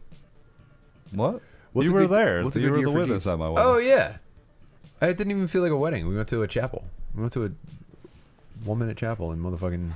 I feel like Elvis rocked. Well, Mike Trainer said, well, our family tradition is fighting your wife and having a nasty divorce that ruins the chance of any family gathering being normal ever. Yeah. They're saying go old. Oh, that's expensive, dude. Is it? Well, you want to go, I'd say 94 is right up there, so you want to go before the computer and electronics got too complicated, but you want it new enough that you can still find parts. Okay. Also, what's up with geo-trackers? Are they still around? Oh, I found you a nasty geo-tracker. I'm going to send it to you on Facebook Marketplace. This is the real shit. Jeeps are gay. Geo-trackers. Suzuki Samurai. Oh, now it's the Chevy tracker? No, that's the new one. This is from 2004. That's not new. And it still looks kind of hot. Oh, a 91? That's $19,000, dude. Dude, there's a cult following for... I thought these were pieces of shit. They are. Look at here's my shit right here. This is it. Give me that. This is the one I want. Oh, look at that, dude. How fucking cool would I be? Oh, look at the fucking upholstery. Oh. Very sick. Yeah, that's it. Someone was hauling a samurai when we were leaving the shore. It's a manual. Oh.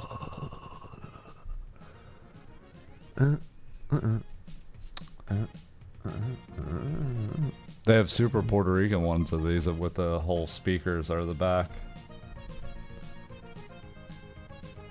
Like if you go to like our local Facebook Marketplace, all the geo trackers are just like covered in speakers in the back.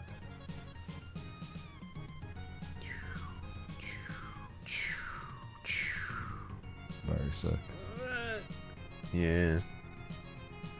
It's I need it. Can I do a custom Jeep visualizer? Help me, chat, please.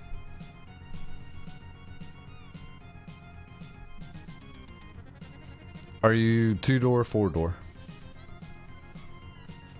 I think 2-door. Are you going full like snorkel? Color my Jeep, LLC. I think I need to. Customize your Jeep. There we go. Obviously the light bar at the top, right? Yeah, for sure. It's gonna be Jurassic Park life.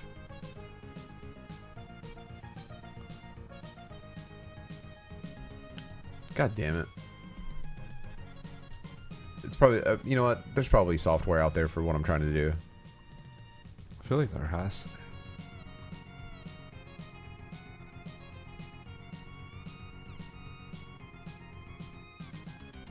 If not, I'm gonna create custom Jeep simulator.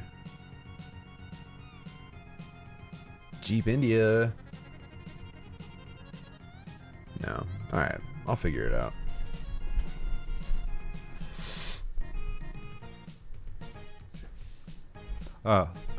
Did you know that Shaner's going to be breaking a world record at Philly Comedy Fest?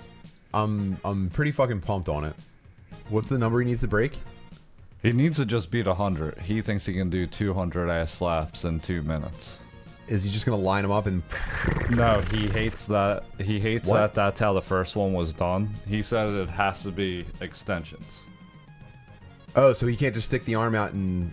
He doesn't believe in that. That's how the first one was set, and he doesn't like it. He doesn't consider Is that there a a video slap. of it?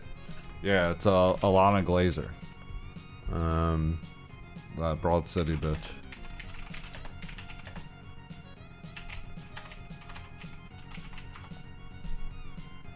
Let's see. Now there's a butt slap lead. I mean, you might have to God put damn in Alana Glazer. Butt slap Olympics world record? What do you think that is? Oh, this is a video game. This has nothing to do with what we're trying to do. Booty slapping champion. Oh, god damn it. Jesus Christ. What the heck? What is that? Whoa. Whoa, What dude! the What fuck? the heck? That's on YouTube. I can't be held responsible for that, dude. Whoa! What the hell? That's What the Jesus fuck is fucking this? Christ, dude! Oh man, Jeez Louise! now we're kicked off of YouTube. It's on YouTube. These are YouTube thumbnails. Damn it! Did they take the video down?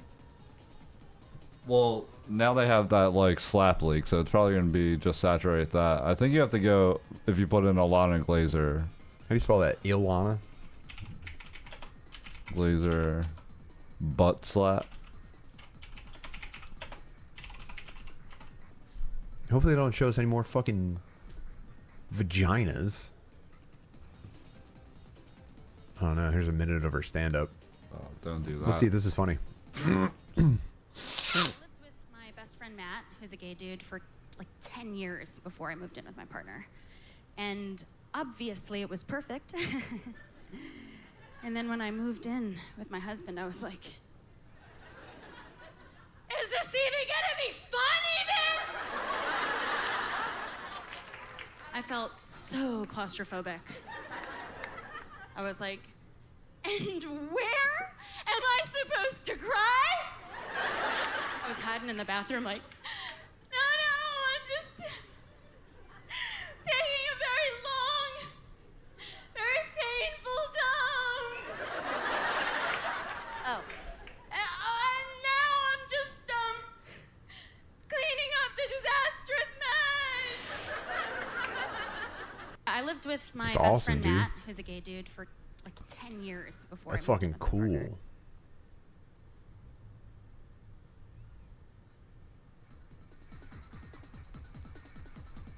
What the heck, man? Okay. I'm gonna send it to you. Got the video. That just ruined my mood. I was having a really fun, cool morning. And honestly, I feel like I just went headfirst into a brick wall. You got it? Okay. Dude.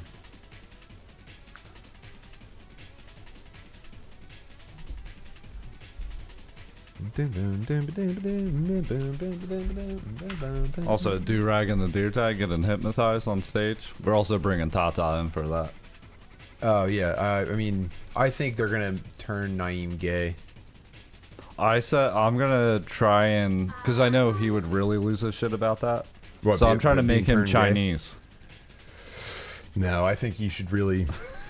Are you trying to create a unique and memorable moment or not? Turn Naeem gay. If you listen, and I'm not going to tell you how to run this festival. Listen, okay, look. It's over for I'm being saying this as a naive if I friend. make him gay. I'm saying this as a friend. Obviously, I'm not going to tell you how to run this festival. Do I think it's already cool and it's already going to be a memorable time for everybody? Yes, obviously. Tickets at phlcomedyfestival.com. The return of live stoner dads. Can you believe it? However, if you really want it, who likes taking it over the top more than me? Tell me. Name one person. Chat. Who likes taking it over the top more than me?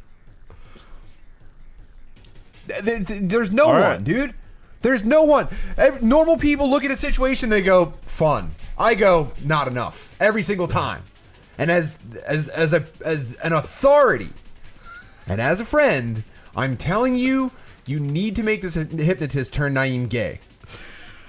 And I know that it's going to make him upset, and I'm telling you that makes it 120 times funnier. All right. Chat, back me up on this. All right. We'll have you talk to Carl Wirtz, the hypnotist.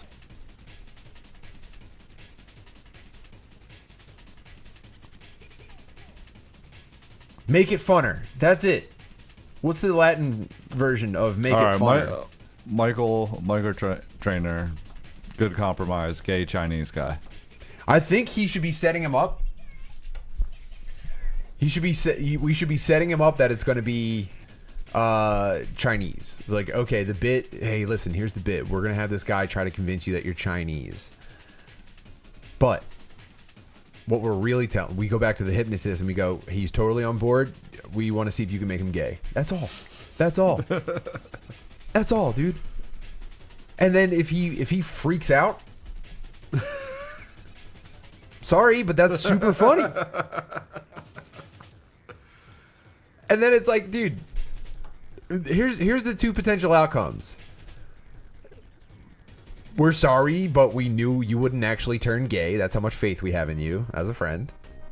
Bygones are bygones. Dude, we thought it'd be a funny bit, and we just knew you wouldn't be gay, and the reaction that you had was perfect, and we thought it was so fun. Or he actually turns gay, and it's just like, shut up, you're fucking gay, dude. Shut up, dude. Stop being fucking gay. I mean... Or Naeem being gay could Naeem? really help us as like a squad to have a gay black dude. Oh, for sure.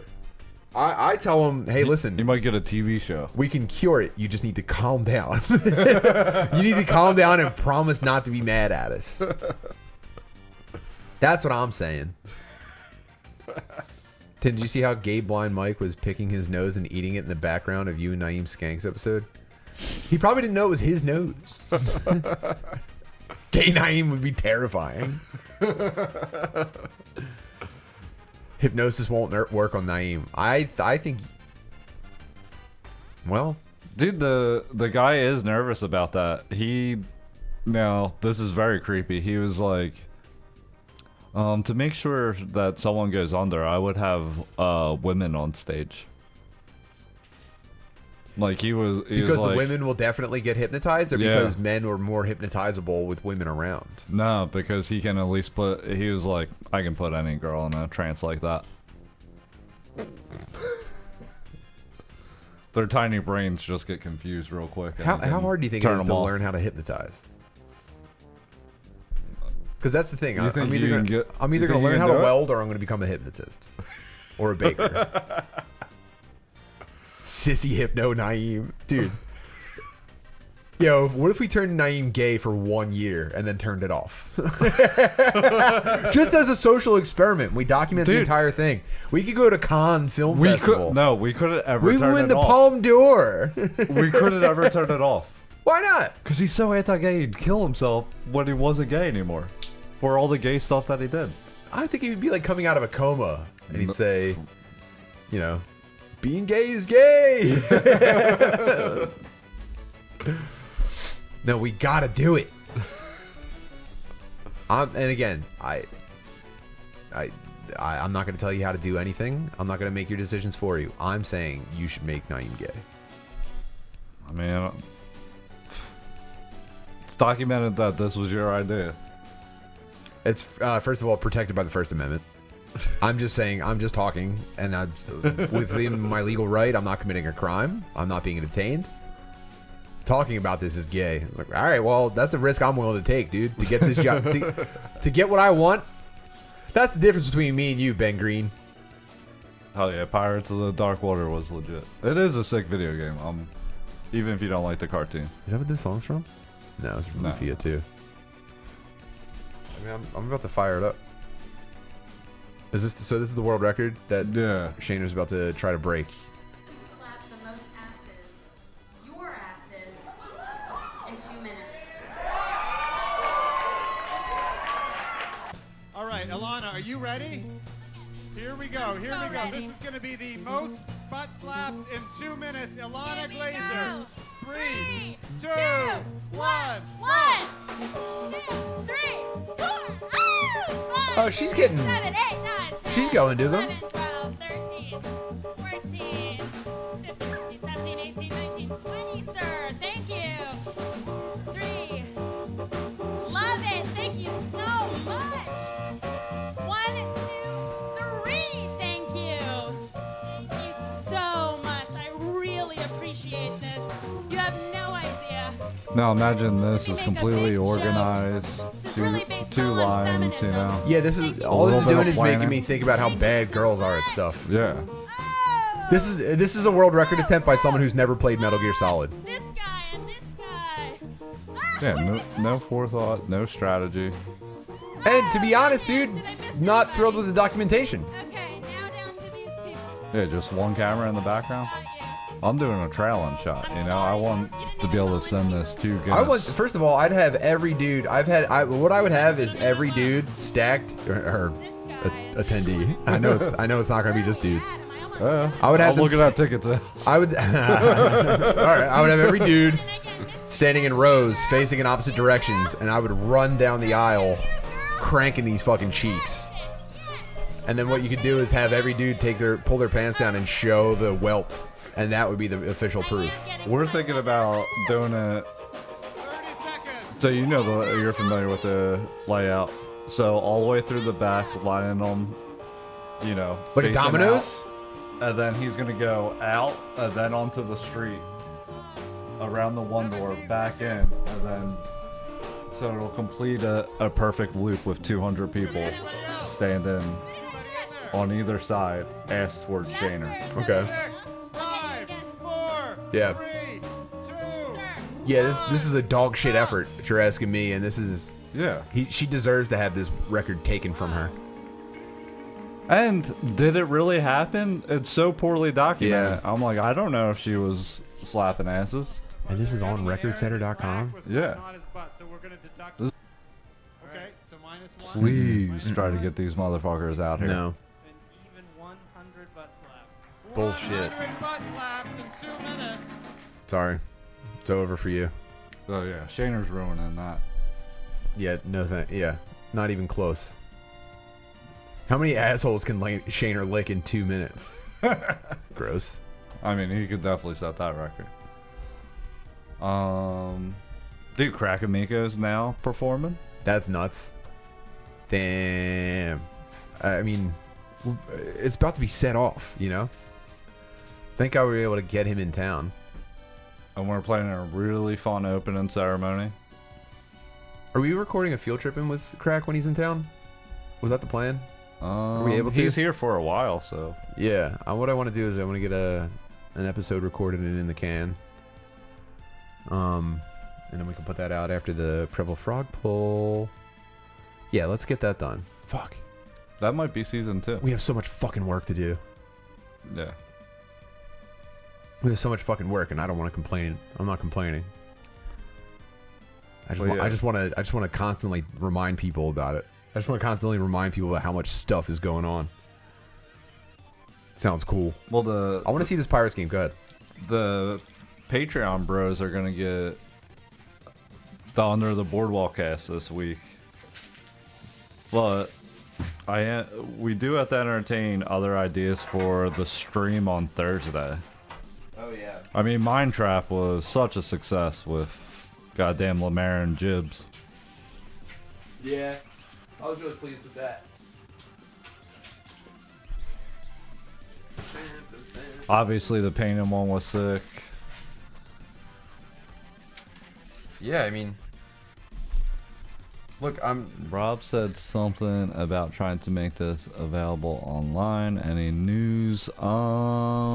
Yeah. Streaming from there is kind of a technical nightmare on this short of notice. But most of the performances will be recorded and either put out on either a new YouTube channel for Good Boy or for, whatever podcast it's related to.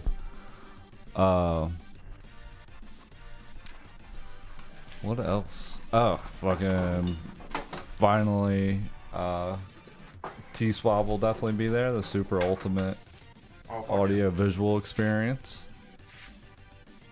Their first live appearance, live panties.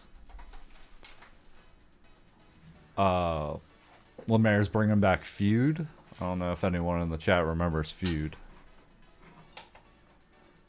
I did an episode of it. Lemaire has a fun little game show. And of course, Weeding Out the Stone, which I think is one of the funnest. Yeah, Weeding Out the Stone is an old. Grubard. I don't know if he's original. So Alex Grubard hosts a weed game show called Weeding Out the Stone. Then you take comedians and get all of them high except for one. And it's the audience's job to figure out which one is not actually high through a series of challenges and games. And I was on this show a lifetime ago. It must have been 10 years ago. Maybe a little less. I was on Weeding Out the Stone, and I was the sober one, and I fooled everybody. Wait, no. I was high as hell, but they picked me as the sober one. Yeah, that's the opposite, dude. Sorry. It was fucked up. And I I'm not a braggart. I'm not a guy that goes around, toot my own horn. However, what put me over the top was what made the audience so certain that I was stone sober when I could not have been higher was I was given the challenge of reciting the alphabet backwards. And even the alphabet forwards, sometimes I need to hit the rhythm. Sometimes I need to be like A, B, C, D. Sometimes I need to get on the melody just to get through the regular alphabet. I need to hit a element. Bro, I ripped through the alphabet backwards the way you ever see a guy go down like stairs on rollerblades backwards, and it's just like I ripped through the alphabet backwards in a way where it was like I was clearly accessing a part of my brain that I don't typically have a connection to, and everyone went, "There's no That's way." not something you practice for like a field sobriety test. Or Never. I never once tried it before. Dang. I never once even gave it an attempt, and I was on stage, heart pounding, mouth so dry that it felt like I had thumbtacks behind my tongue on both sides. And I couldn't even do it now. I know it starts with Z. That's as far as I get. But that night, in that magical moment, shit was sold out, packed house, and I went, gulp. Okay, Tim. Don't let them down. But yeah, if you haven't been to it, it is one of the funnest things, especially as an audience member, to actually be part of it. Yeah, and I'm just looking forward to doing a live Stoner Dads. The dads are back. I haven't had time to like really properly hype it up, and I know that we did kind of end things on like a let's do one of these every once in a while thing, and this is every once in a while, and this is like, unfortunately, with everybody moving away, I don't know when the next time we could possibly do it is. Yeah, there's gonna be a long gap between the next one. This is the last live Stoner Dads. And if you're on the East Coast, this might be your final opportunity to be able to drive to a Stoner Dad show. I just don't see it. I don't see when it could happen again. Yeah. I would like to do them like semi-regularly, and I'm not going to say this is the final live Stoner Dads. I'm just saying after this one, I don't know when we could even like float the idea again. Oh, it would kill me. It killed me to release the last Stoner Dads. And the Magoobies show felt like kind of like a victory lap and put it to rest for a while. But after this, man, damn. And you guys know who there's a lot of pressure. There's a lot of pressure to live up to for it as well, by the way, because we had that guy come up at the end, and he proselytized crack for us. I mean, he sold crack the best out of anyone I've ever came across. I had no interest in crack until I was like, He really threw me for a loop. He said a guy got us to try crack. He said, imagine if you could go beyond. What the fuck? So that's what we're up to. do you have anyone you're thinking for guests? I think the obvious answer, well, no. We haven't talked about it yet. And it depends on who we can get to come through. Maybe some people that haven't been announced yet.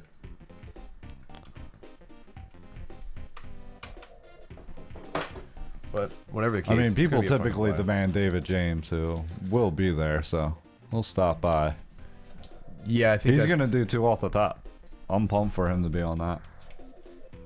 Yeah, and He's one of the funniest people ever. Like when I had to film this local comedy competition, which was pretty brutal. But every now and again, David James would be the host, and I'd be like, okay, tonight's not going to be that bad. Yeah, I know I keep. Oh my god, it'd be really funny to do. And I know you keep saying that you don't want to do it and that it's not right. Don't make me do this. Please, please, dude. If you could do. Oh my god. Yes. Yes, this is it. So we're gonna have a projector, right? Yep. Okay. Motherfucker, I know where this is going. Chat, what do you guys think about this? So obviously, there's going to be just like downtime and switching happening. I'm saying between good shows, hit them with the Philly's Funniest Comedy Competition low light reel. Oh, dude. Oh, man. Yo, if you made everybody watch the entire set of the guy that goes on stage in the bathrobe. Comfy Cozy. If you made everybody watch Comfy Cozy, like forget his bits and then try to invent them on the spot and just like ending his set was like, dude. Actually, I want, now I changed my mind. I want the entire 12-hour festival to just be the worst of the worst from the comedy competition that goes on all summer. Just watching guys like experience a type of dread that like is reserved for your nightmares. Where you're just like, this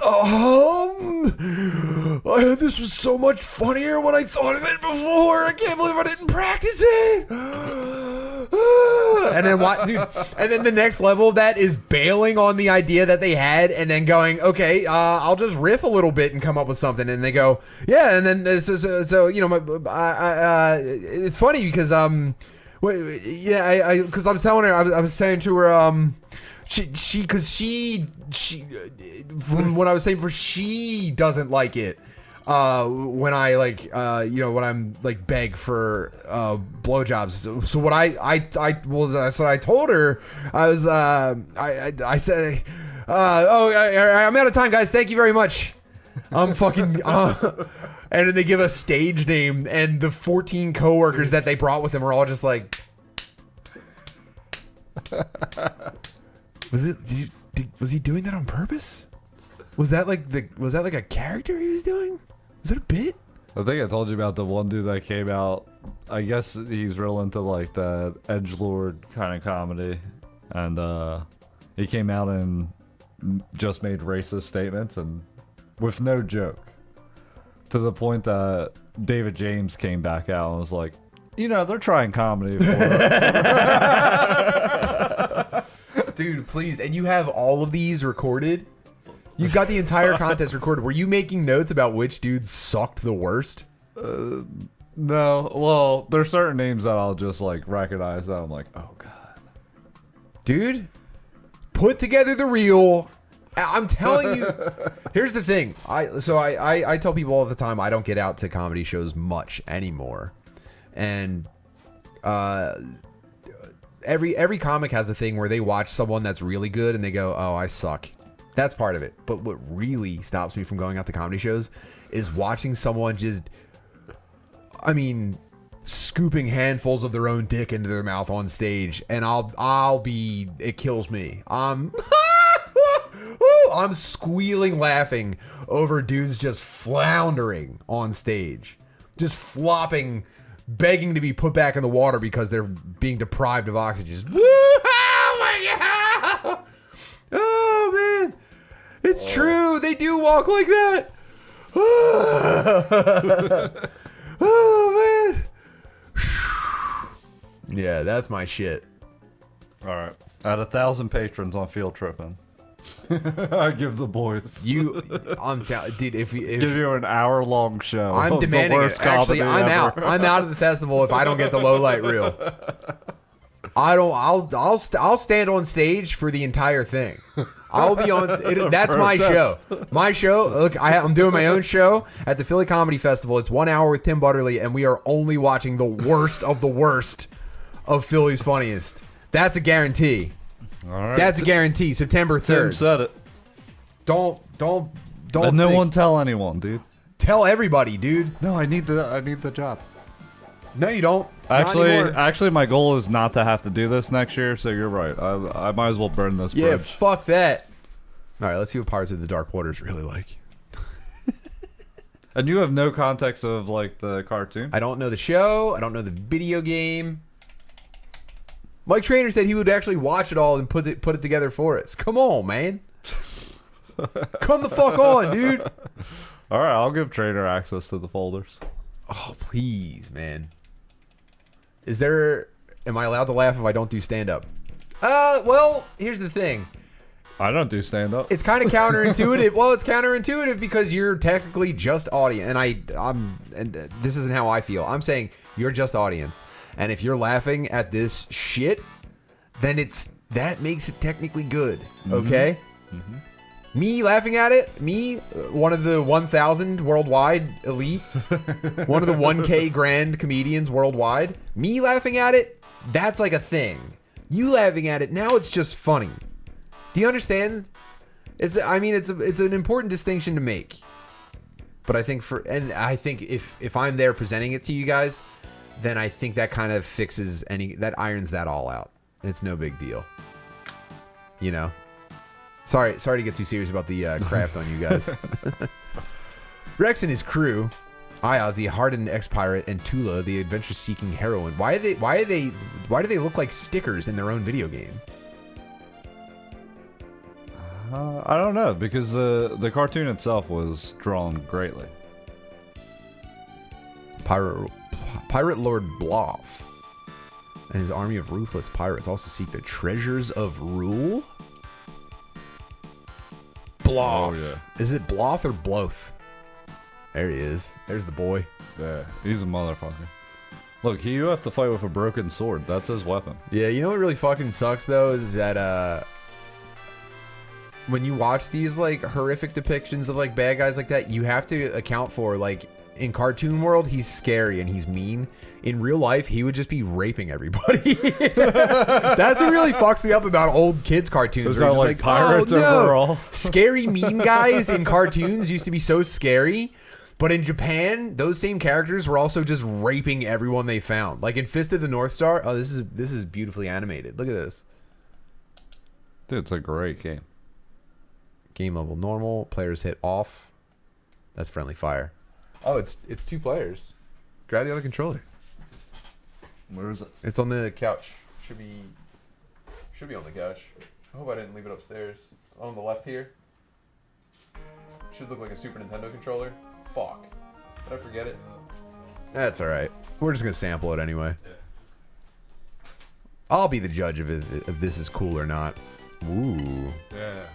Whoa. They're all so sexy. Even this weird guy. This was my introduction to like this type of strategy of like, am I gonna go high agility? Am I gonna go Very right down simply the put, middle? this is, yeah.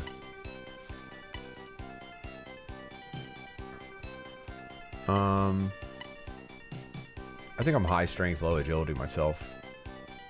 But I do want to just see this woman in action. Let's go, Tula.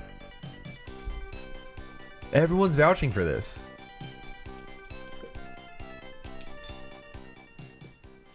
I can honestly say I never envisioned the world where I showed you a video game. I don't know how this slipped through my okay. Ooh, strong. What's that? That's your special move. Whenever you get bombarded, you want to throw that out. Nice! A little bit of judo. Oh, man.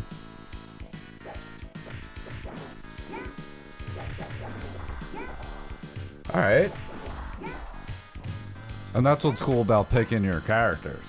Is like, okay, do you want to have to hit them I extra times? thought they were about to just like share common hot lady experiences.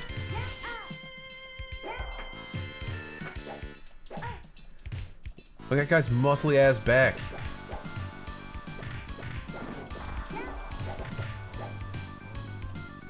Okay, there's a block button.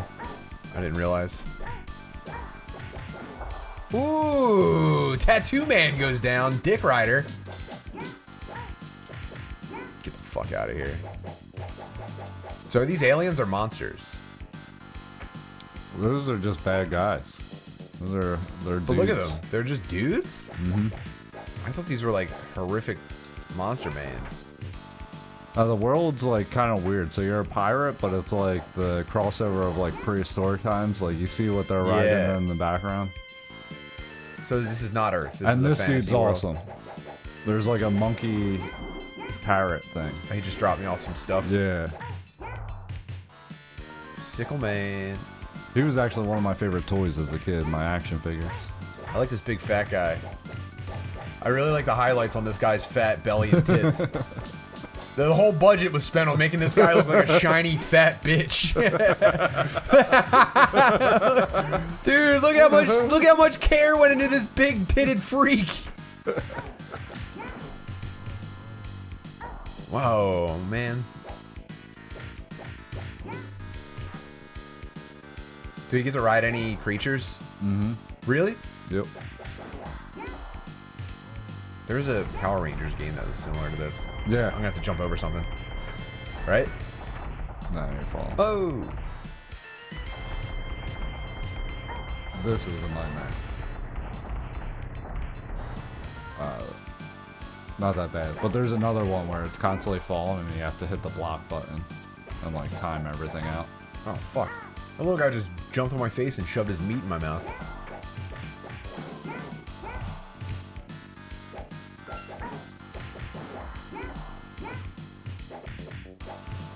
What else think are the characters for level 1? This diversity? Oh, there's my favorite guy. He's got a swastika sticking out of his pants as well, by the way. He throws the swastika on a rope. Look at that. I don't know. Oh, man. That was a tough month when his Happy Meal came out. Oh, man. It's crazy how few people are fat in this game. You know what?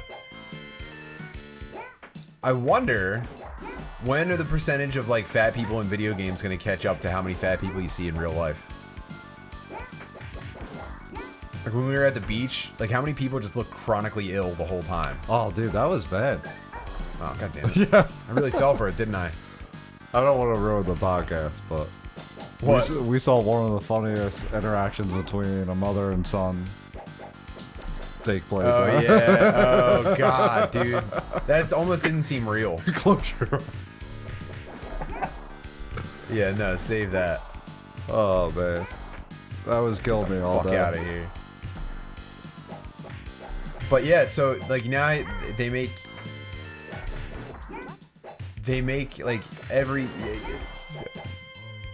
group of characters in a movie now. There's no more like mostly one.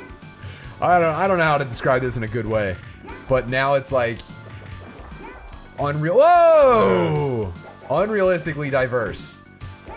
Like we were watching there was like a commercial or a movie trailer, and it involved like a group of kids, almost like Sandlot style, and it was so paint by numbers diversity, but none of them looked like fat and ill, and I think that's the next frontier. Whoops. The next frontier is that like 80% of all fictional characters are gonna have like gray skin and like those fat people moles all over their neck, and those like round balloon or blown up glove hands, you know? And we just have to get there. Right now everyone's like kind of gay and minority. You fucking pussy. Oh, you can run if you double tap. Yeah, this is sick as hell. Is that extra man? Nice. Like even this fat guy looks jacked as fuck. I need skinny arm, big belly bad guys. Balding with a goatee, wearing the wraparounds, and this is women. Yeah, nice. There was an absurd amount of balding women on that boardwalk. But open your eyes wherever you're at and just take a gander at how sick and fat everyone is. And I don't.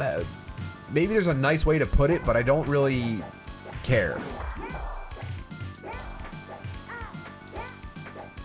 Like, unfortunately, your fucking Rogans and your Hubermans or whatever might be onto something, where you need to get more sunshine and movement,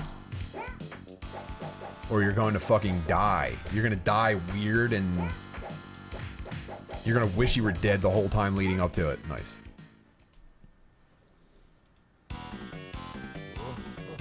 Yeah. Oh, dude. Every fitness-related commercial will have fat people in it. They already do. Yeah. I was watching. Oh fuck. Being on vacation was the first time I was watching commercials in a long time. But we were watching a commercial for like a beginner's fitness DVD program, and everyone, including the instructor, was fat. Whoa. Yeah, and it's like, dude, what the? I mean,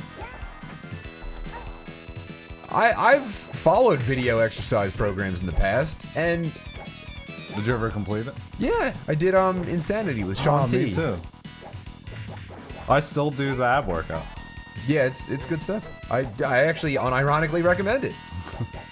It was actually really hard to do. That was my first time getting in the shape. But there should be someone leading this shit where you go, oh, if I stick to it, that's you know, I could achieve. I don't know about achieve being the right word, but it's like, if you're just watching fat people do like slow jumping jacks, then it's like you're not doing anything. You're technically not doing anything. Damn, see you guys later. Crushed him. Though it is quite an experience to see an athletic fat guy, dude. I've been that. Nothing gets me going like a fat dude that can do a backflip. Well, on a trampoline, but yeah.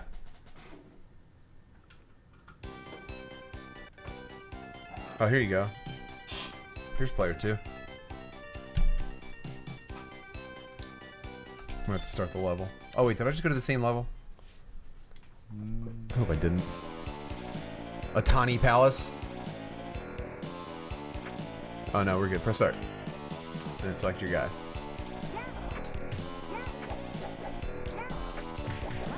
At this point, they're just trying to force people to deny empirical reality. Yeah. Yeah, this is classic. Oh, that's you. I thought it was a bad guy. And once you get people to ignore reality for small things, you can convince them of anything. That's postmodernism, right? That's the bloody postmodernists. But yeah, it's true, man. I think fat, you know, people joke about what the next LGBTQ plus letter is going to be. I think it's going to be F for fat. Fats. Yeah. I think they're going to be like in a not oppressed, a marginalized group, and we're going to have to like... But if you're the majority, we're going to have sex with them. True, yeah. You can't be marginalized. Maybe they'll go to war. Maybe it'll be... Maybe queers will get sick of looking at fat people. You know how they have like a better sense of like taste and aesthetics? Maybe they're gonna be like, honey, it's not working, and it'll be F versus LGBTQ plus. And they're gonna have the fat's gonna have the numbers for sure. It's just, you know, they're not gonna be given credit for being as brave, really. Nice. Dude, did you see that? Nah. I think it was Noah in the car. We saw the fattest fucking kid ever on, kind of by that 7-Eleven. I mean, like, dude, and this is an exaggeration, he was pushing 200 pounds at like 4'4". Yeah, I don't know, man. Shirtless too. Brave man. And yeah, that's how you know shit's fucked. You don't see fat kids swimming in t-shirts anymore. No, not at all. They just go, this is what I am, dude. Now, do you think that that's a good thing? Like, would you... No, dude, you should be feeling shame. If you're a big fat tittied male, you should, every day you should feel a disgust because it's useful. And I'm saying this as someone who has I'm a multiple time big titty male. As in, you were a child, grew out of it, grew back in? Yeah.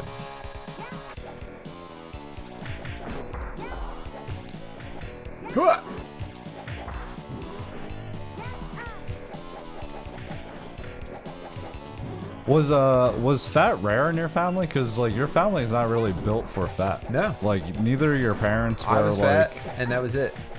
I don't think there's any other fat people in my family.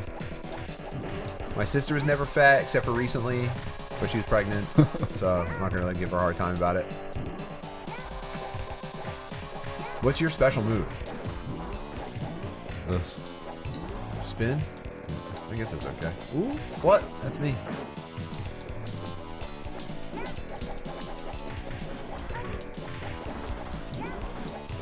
Oh, I like the little, this is very Dark Souls, this area.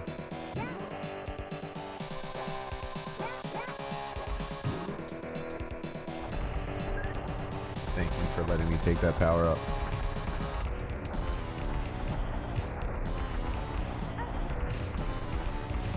You got a whole block here. Oh, my bad.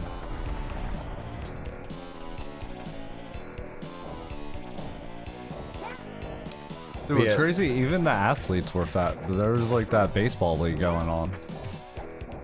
Yeah, dude, I'm telling you. Like, I don't know what I think you can be fat and popular, like cool guy. My gut feeling is that I don't want to say they ever anymore, because I don't know if anyone's really steering all of this.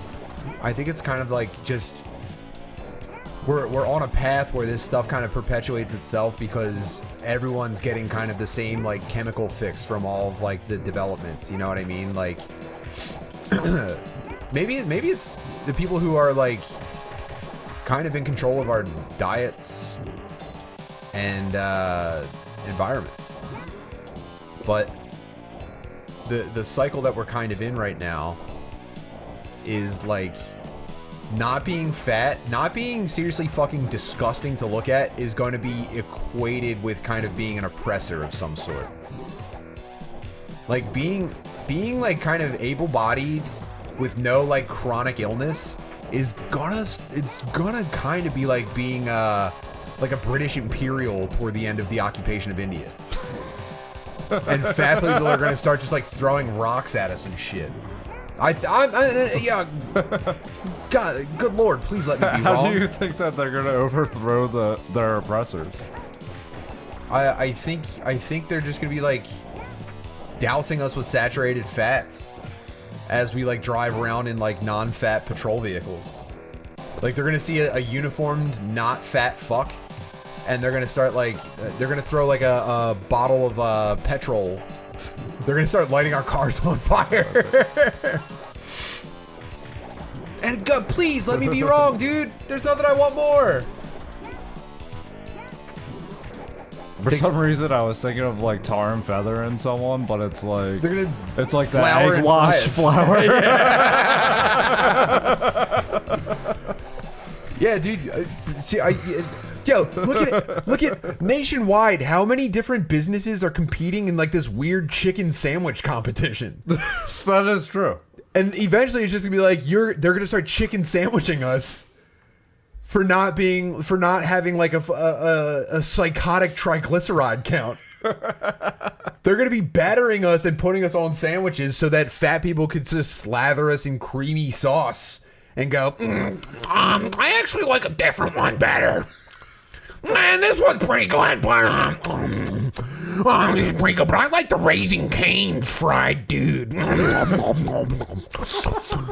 they're all like, no one's ever even gonna get out of their fucking car anymore, dude. You're gonna get fitted into your car, and they're gonna close it behind you, and you're never gonna be able to get out because you're gonna grow inside of it. That's the real fucking self-driving vehicle. It's gonna be a fucking coffin with wheels on it. They're gonna have to weld your fat fucking body into it, and you're gonna be pantsless. By the way, there's going to be a toilet built into it.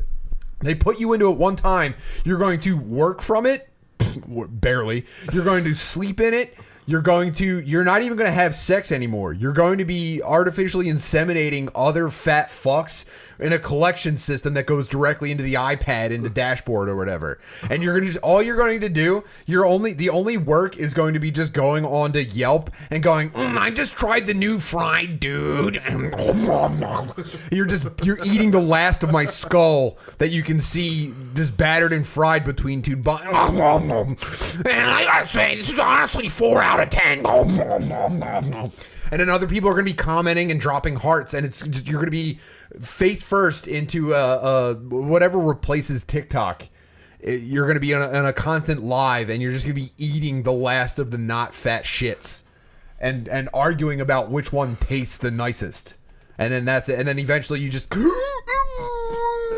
and you die, and they just push your car into a hole in the ground and fill it up. Now you know how America kind of leads the culture war. You know Do I mean? ever?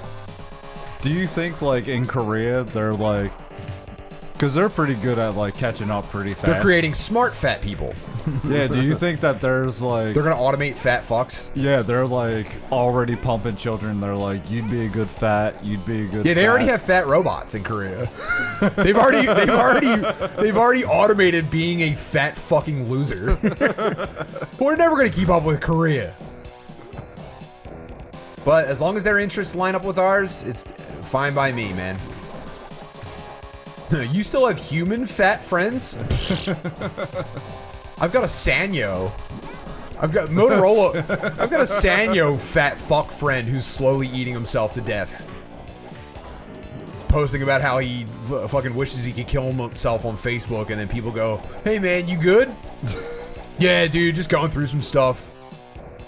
Not really allowed to see fucking my son anymore, and it's just, it's really been fucking getting to me, and my health's starting to slip. But, at least I still have my job fucking eating sandwiches in my car. But hopefully I'm wrong.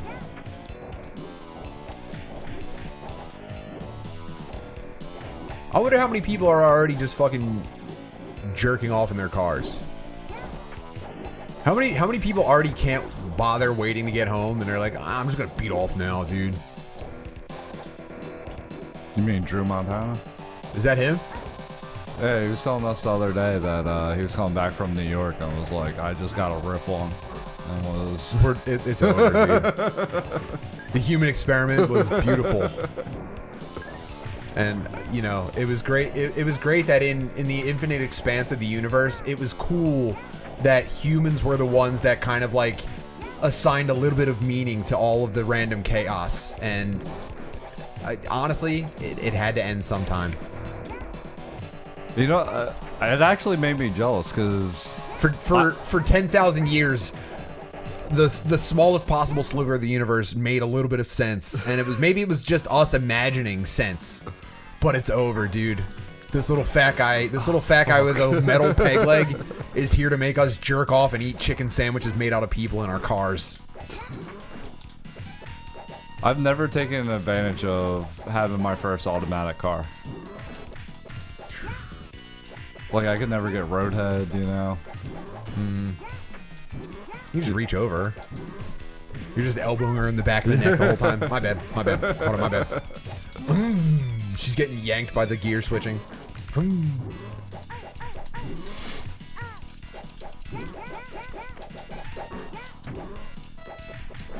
Do you think that's an important thing? Like, are you going to teach your kids how to drive stick? Or you're just like, they won't even exist anymore, doesn't matter? I had to pay extra to drive it. I thought it would make sense that a manual transmission would be less cheaper. Expensive on a new car. It's not. What? They make fewer because no one wants them, and so they're more expensive on your typical consumer vehicle. I was always told to get a manual in case the transmission goes, it's cheaper to replace. Yeah, but buying the car itself... What?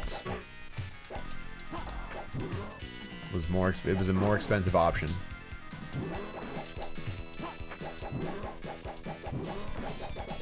What are some skills that your parents didn't give you that I wish I had? Yeah. I mean, jokes aside, my dad taught me about working hard. That's cool. But I think I'm talking about, like, I was never taught an oil change. I had to learn on buying a motorcycle. I wish I would have known that. I wish I was better at fishing. Yeah, fishing would have been a nice one, but my dad did everything. When I was a kid, my dad could do anything. He still is, pretty good. But he could do anything. Like, there was a problem with his truck. Is this just the next level, or... Yeah, alright, I was just making sure we don't have to choose. Yeah, I was going to talk shit that my dad could do a bunch of stuff, but he did the wiring at the studio, and now that one outlet doesn't work, so... Come on, Dad. You go back and fix it. But yeah, my dad would work on his own truck. And I would be like, when did you learn how to do this? And he was like, when I was younger. And so I didn't learn how to do any stuff, but I have all the confidence in learning how to do anything from YouTube because I watched my dad just like walk around with the how to do stuff. He would read manuals and shit too. I watched him do his own taxes, pencil and paper one time. And I was just like, damn. It was the day they were due, and he had to rush to the post office like on The Simpsons. Dang. Yeah, I still didn't do my taxes either. Don't say that out loud. I also haven't figured out what I have to report. Might have to hit your dad up. Yeah, look, iBash said when we fend off the first robot revolution and they ban computer chips from cars, you better know how to drive stick. Dude, we're not even going to get that far. You're going to be consumed by a fat fuck in line at a water park well before then. Did I tell you my wife has gotten into, like, prepping? Doomsday? Yeah, like... Stockpiling grain and ammunition? Brother? Yeah. Yeah. We're getting... She wants to get a bunch of MREs, like, like how you buy it in, like, the bucket load. Yeah, man. She's been canning shit. Like, just buying in bulk at, like, the... Yeah, I think I'm going to be more of a take from people kind of guy than prepper, you know what I mean? Like, I'm going to present an easy target. Oh, man, guy with his kids, it's going to be easy to take advantage of him. And I'm going to go, not so fast, Buster, why don't you hand over what you're carrying? Oh, yeah. We didn't get you a gun. Yeah.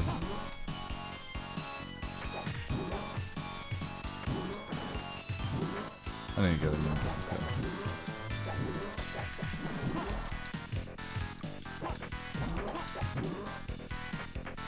Oh, man.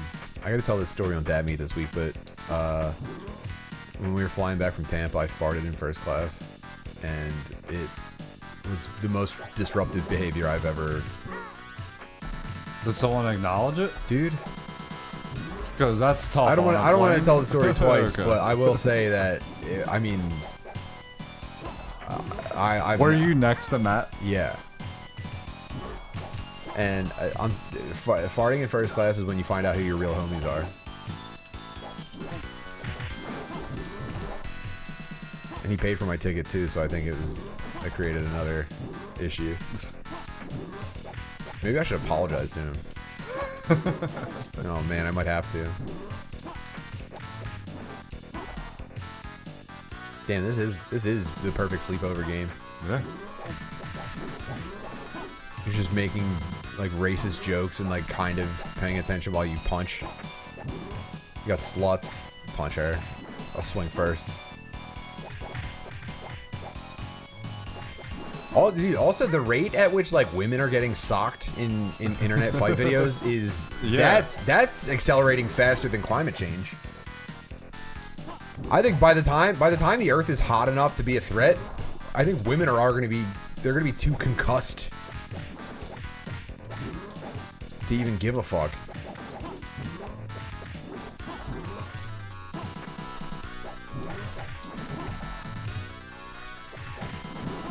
Also, I think a lot of dudes figured out the loophole of watching your girl start to lose a fight and then you get involved. Yeah. And it's like, hey, you know. I've always been curious about that. Like, what would I do? Because, yeah, I can say anything right now. But until it's happening, you honestly don't know how you're going to react, you know? Can't block the barrel, by the way. But it did have meat in it. If it's one-on-one... Let's do a little thought experiment. Your wife, girlfriend, losing a one-on-one, and chat. Sound off in the motherfucking chat about this, or in the comments later. Your one-on-one, your wife's one-on-one with a female threat. Let's say. Let's start at the most obvious. Your girl's outnumbered. Do you start swinging when the first bell rings? Do you start swinging at the jump, or do you wait until she takes a little? Do you have to let her take a little bit of damage first? You know, do you have to let her HP drop? I don't want her to take damage, but I also there has to be a blow, so I know that it's a serious physical threat, not just bitches bitching. Now she's outnumbered though. She's outnumbered, but I don't know. So you don't want to throw the first punch. No, So- not in that scenario. Our philosophy in this household is I explained this to my kids with a Chael Sonnen video where it's like there's no virtue in the other person throwing the first shot. If someone's close enough to hurt you and they're threatening you, it's time to start swinging. So I believe in that for me. So our understanding is when she starts swinging, we're good. So I feel morally cleared. That's what I need. Jeff the dude says swing at the jump. No chip damage allowed. Yeah. I need an act of violence to occur, whether it's my wife fighting them. Yeah. Or whatever. Or even if they throw something. Sure. That's fine. That's a hit. Yeah. Now, do you think man v woman, do you think shoving is different from hitting? Because this is an age. There's no consensus on this. What do you mean? A shove is different from a hit. Yeah. So what? They fall back and hit their head. That's their fault. But I'm saying if the other person shoves you, that's not hitting. That's a push. That's an act of violence. Okay, that's fine by me. So you're ready from the jump, but you want. I want to know that something physical preferably- is gonna pop off, Sure. and not because I Got started it. Yeah. Because the amount of times I thought chick fights were gonna happen, that didn't. You know, like they're worse than dudes when it comes to like off. You know. Yeah. Do something then. Yeah. Do something then. Yeah. Like they can drag it out so much longer. Yeah. And they do a lot of like. Yeah. But that's what I said before. Like that stuff. Mm-hmm. Sure. You know what? You almost know it's gonna get physical now, because, my grandmother still lives by Frankfurt Terminal. Yeah. So like, they like assign people to be the phone person now. Did you know this? Oh no. Yeah, they'll assign like you stand over there, and then like she'll have the phone out. Then the girl will start talking shit to the other girl. Yeah, I think if I see a phone camera facing me, I know it's time to start swinging. I have a duty to protect myself, and so no, I won't risk taking damage when I know that. Plus, also, I don't want to get embarrassed. I don't want to get humiliated on the internet. Oh yeah. So all right. So I think we have consensus. The chat agrees. You're in from jump if your girl is outnumbered. Now, let's say 1-on-1, but the other girl is a lot bigger. Like it's very clear. It's almost like to the point where if it was two dudes, one of the guys would be like, "Of course I'm not gonna fight you, bro. You're twice my size." Like I've seen weight classes come into street fights where it's just like, "Yeah, you're talking shit. You're twice my size, bro." Obviously never me, but physical mismatch, different weight classes. When do you step in? I mean, dude, my wife wants to fight this person. That she thinks about this all the time. Whoa. And she's much bigger than my wife. My wife's tiny and has 0 fight training or experience. Oh no. And the main thing that I think about is like, you can't, because then I gotta go to jail for beating the piss out of this lady. Oh no. And Can the other lady fight? No, but she's just crazy and huge in comparison. You know, my wife's 5 foot 90 pounds. Damn. But she just she so badly wants to, and you know, she's a fucking redheaded bitch from Kensington. Like I know she runs into this chick, she's popping off out at the mouth, and then she'll get wrapped up in the emotions and probably start the fight. Sure, yeah. Yeah, hood retard stuff. Yeah. Whoa. What is So this guy? I've been thinking about this a lot, because I'm like, this guy have like an Asian flair to him? What is that? yeah, I think this is like Jargus. India. Jargus. Oh, fucking sneaky bitch. Ooh. Well, yeah, I'm at the point where it's almost inevitably gonna happen. So just because the circles would eventually line up, you know what I mean? Yeah. Like if you go to this certain bar enough, like that person will be there. And I'm just like, fuck. Yeah. All right, so that I think, can we agree on this, guys? Bigger lady. You kind of have to. You might have to let her take a couple of shots though. If it's 1-on-1 and it's a bigger lady, I think you kind of have to let her get to a disadvantage, and then that like charges up her turbo meter, and she can use her tag in, and that's you. Now It's just like Street Fighter. I've been kind of coaching her through what she should do. Her ultra, yeah. You know? Sure. I'm like, obviously, go for the takedown, shoot the double A. I have her practice on me a lot. Sure. To like get both her fucking, you know, lock up. Penetrating shot. Yeah. For sure. And then I grab her hair, and I want my wife to go with the pull. Yeah. Don't try to fight against the hair pull. You know what I mean? Of course. That's how you Go end up with in the. it. That's how you end up in the spiral. And if you're the smaller one, you're gonna lose. Exactly. So go forward as she's pulling for it. Get the takedown. Get mount. Get heavy. Like push her hips into hers. Good base, airplane base, and fucking yeah. That's all we practice. Cause I mean, I'm telling you, I'm getting closer and closer to this fight happening. Oh man. Like, this fight happening is more probable than me fighting Paco, which I hope is a definite.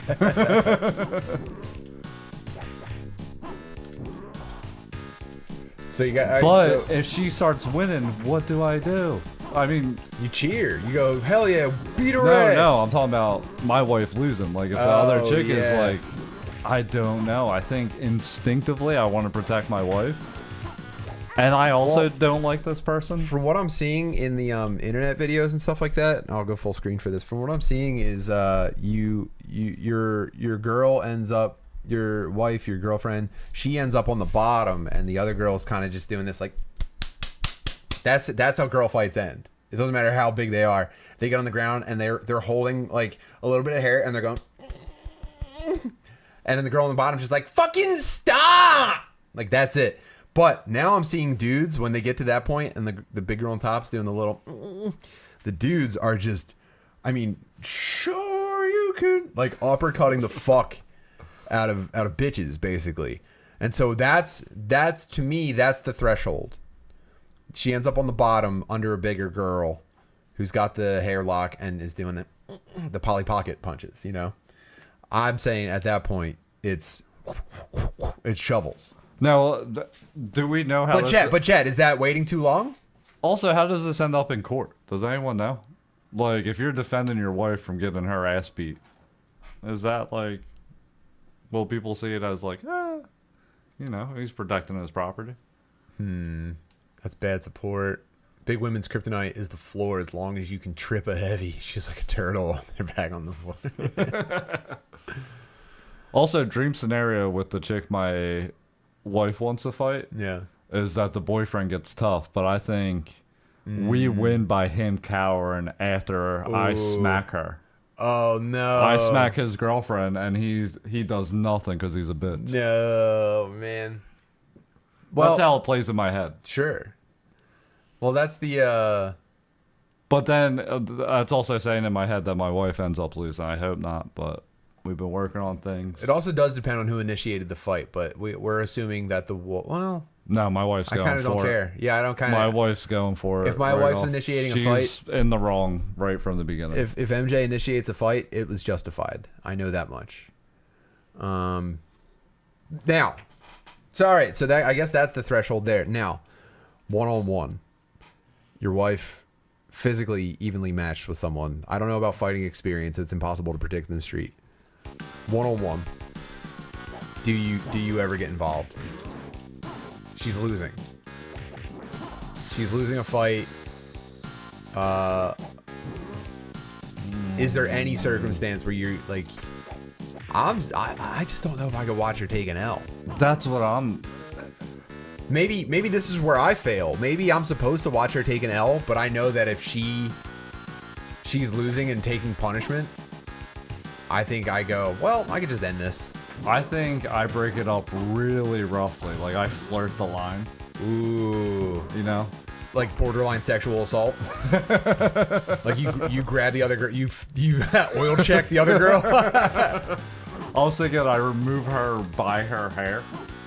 Well, have you ever seen the fight at the baseball stadium where they're breaking it up and the old guy like reaches under? He gets like a... What? No. Oh, dude. Hold on. Is it a whole melee? Is this like a group fight? Yeah. I mean... Or is this exact scenario like his chick's losing? Hold on. Stadium. Here we go. Stadium girl fight. Let's see. Stadium girl fight old man. Let's see if it comes up. No. No. No. No. Let's see. Stadium fight old man cops feel.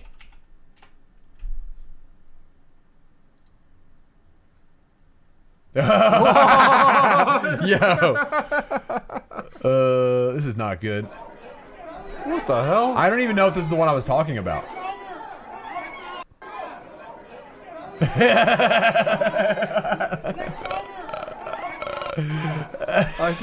What the? Did he pinch her? I think he yoinked the labia. Yeah, he tugged the lip. Oh no. Yeah, I don't even know if that's the one I was originally thinking of, but I guess this is it. So that's how you would break up the fight if your wife is getting beat up?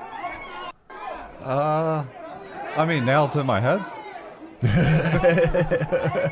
And he disappears completely. But, like, if my wife was fighting someone and her size, how tiny they are, it would be kind of funny to like grab hair, then their belt loop, and give them a real like see how far I can throw them. And that's stuff you can practice on your wife. Damn. Well, that's fucked up. That was a worse visual than I remembered, and I'm sorry about that, guys. Was that the one? I guess so. Well, also, oh, jeez. If it wasn't, let me say I'm just done Googling that search phrase. I honestly thought it was gonna be.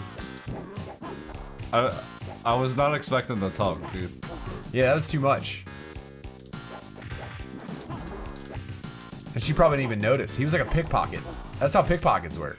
You're so focused on the other physical sensation that you don't even know that some old guy is just fucking yanking your gal.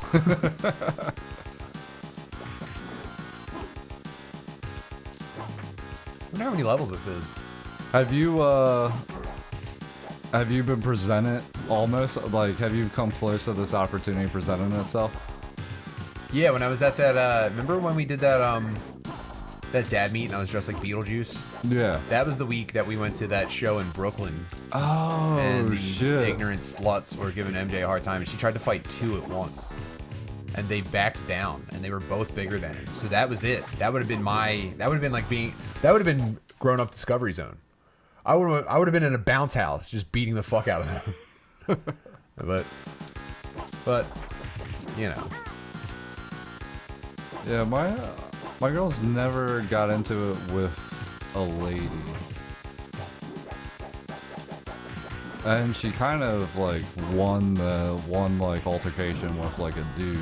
Jesus Christ. Well, she smashed a beer bottle on his face. Oh man.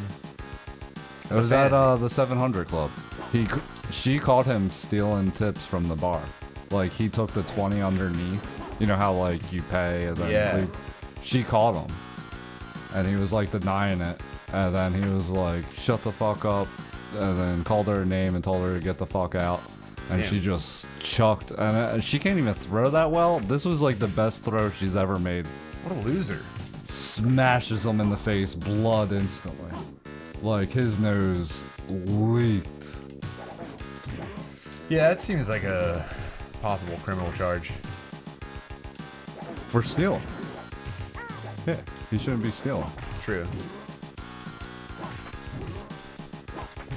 So I guess that's it. That's the equation. We sorted it out. I gotta tell you, I don't really feel like I want to hit women. I was worried about that in the beginning of this. But to be honest, if anything, now that I've visualized it so vividly, I'm not really feeling it. Nah. Because they would, dude. Can you imagine? They would crumple, dude. That's not like a good feeling at all. To crumple someone small. Punching a lady. And just like, I don't know, dude. Yeah, women, like, compared to men, women kind of do feel like the aluminum foil around a burrito. Exactly, that's what I'm saying. Like the actual feeling of it. Parts of them would come off and shit. Little flakes of lady would come off. Yeah, you don't want to get ripped. You don't want to get wrapped up in that shit.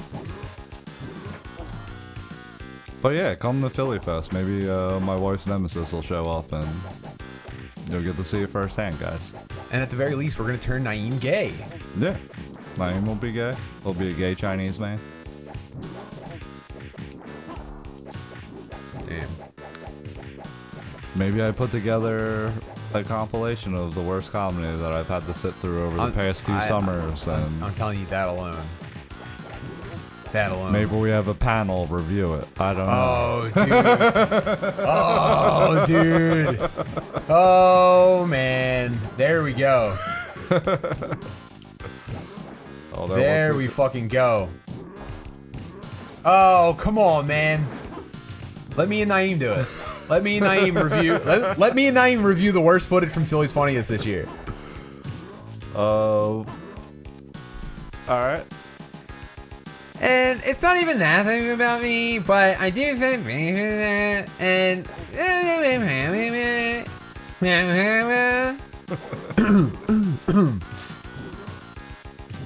Oh man. But anyway, you guys. I have like 3 exact sets of that. Oh my god, please. Please.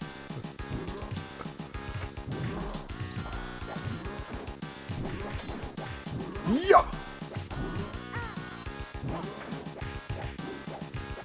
I mean, I guess that is kind of mean, but it's like, It is. I don't give a fuck. Like they're so bad that it is mean. Whatever. But it's our little secret. Only people at Yeah, we'll Philly do this. We'll Comedy do this Fest. late at night. We'll do this very late at night. We'll say we were fucked up. We didn't mean it. Sorry. No, we'll say we're sorry. Naeem's gay. True. That's a free pass to do whatever we want. Is If we have a being gay Chinese yeah. man. Yeah. We're very sorry. He's gay and Chinese. I'm telling you, when you combine those two cultures, this really makes sense. It seems insensitive to us, but he's from a different place. You don't know what it's like.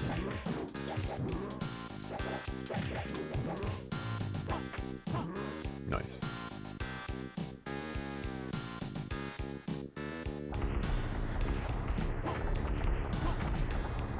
Yeah, I got 2 years of it too.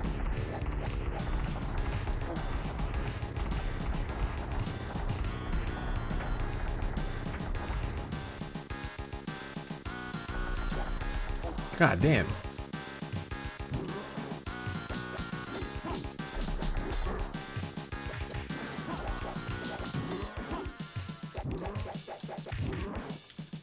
Oh man.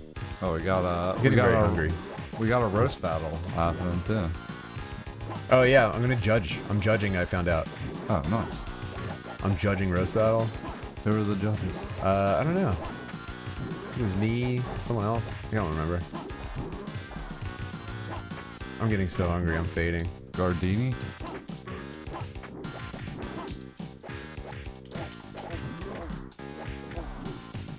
Yeah, and unlike a lot of other roast battles, I think wasn't Miziano like actually involved with the LA roast battles? Yeah. This is like a legit This is the legit Philly, Philly chapter. Philly chapter of roast battle. Yeah, get ready for some racism and sexism. Oh man. All right, let's wrap this up. I gotta get a fucking cheesesteak, man. But yeah, you gotta fucking come to Philly Fest. It's gonna be the Tim. We got Tim involved. How it's just like you're head of fun. Oh you yeah. Tell us what makes a fun festival. Making Naeem gay is so far as my only. It's a shame we couldn't do Dad Me because Mike's gonna be away on vacation. Ah, no, that sucks. Dude, he almost canceled a whole family vacation. Well, I think there was a mix-up with dates, and when we finally sorted it out, he was like, I could just bail on this." Yeah. Like, no, don't Yeah, I worry. just will let down my whole family. Yeah, let me just destroy my family. Me though, I would actually. To me, it's worth it. But from Mike, it's like, nah, dude, you got stuff going on. You got, it's worth it. We did it. Let's say that was the final boss. We win. Oh, man. Oh, dude, we got giant gimps.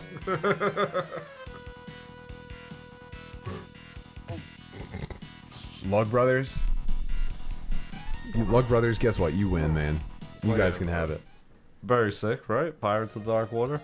Pirates of Dark Water was sick. It's a rare treat for me to be shown a Super Nintendo game and not at least be a little bit familiar with it. I'd say that was legit. I was also all about this cartoon, action figures, video games. Not familiar, man. This does look like it was designed to be toys. Mm-hmm.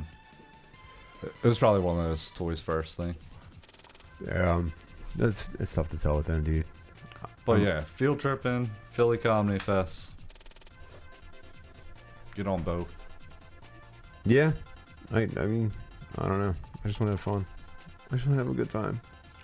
Also, just send us random things you think we should do for field tripping, specifically the studio shit. So far, everything we tried worked. The studio stuff has taken off a lot more than I expected it to. And don't get me wrong, the out in the field stuff is still the focus. We're just dealing with everybody being on vacation while we're trying to shoot, and we've got the next episode already filmed and we're putting it together. We just want to have like the next like 3 filmed on top of that. So in the meantime, we're just doing the studio shoots that have exceeded my expectations wildly, and I think the trade-off is that you get more content out of them. But I just want to get back to making our fake TV show. So also this week, I'm giving away another pass to Philly Fest on the Patreon. Let's fucking go. But yeah, let's do it. Yeah, so we have a Patreon episode uploading early in the week for Field Trippin' to make up for me taking a week off last week like a fucking hedonist. And then we'll do another stream I think Thursday this week. Yep. And I'm fine with doing arts and crafts with our buddies. I'm fine with playing weird mind games with them. That's all fun to me, but I want to hear ideas from the we'll put a post on Patreon. Yeah. Like, are you interested in like a movie watch along? The real ones, we'll do that. Do you want to watch the boys play a video game, a card game? Yeah, also, who do you want? Well, I guess that's going to be part of the production talk for season 2. We'll do another. We let them decide. We'll cover that on the stream this week as well. Let me see. Also, dude, how? First of all, Tim Bennett coming. Yeah. Oh my God, the fight prep. Since dude. I don't have Philly's funny. They don't want to hear about how busy I am right now. They don't want to hear about it. They don't want to hear about the fight prep, the fucking show, the fucking podcast, the stand-up dates that I'm waiting on confirmation for. St. Louis might be first up. It's looking like St. Louis in October will be the first confirmed one, but I'm still waiting on my fucking confirmation. How about that Street Fighter tournament at the studio? Oh my God, I got so much to fucking do. I just want to eat a cheesesteak. Oh, we could actually do Street Fighter this week. We could do video games this week. Yeah. All right, we'll see what's up. Stay tuned. We'll talk to you guys later. Thank you guys for being here. Wow, 3-hour stream flew by.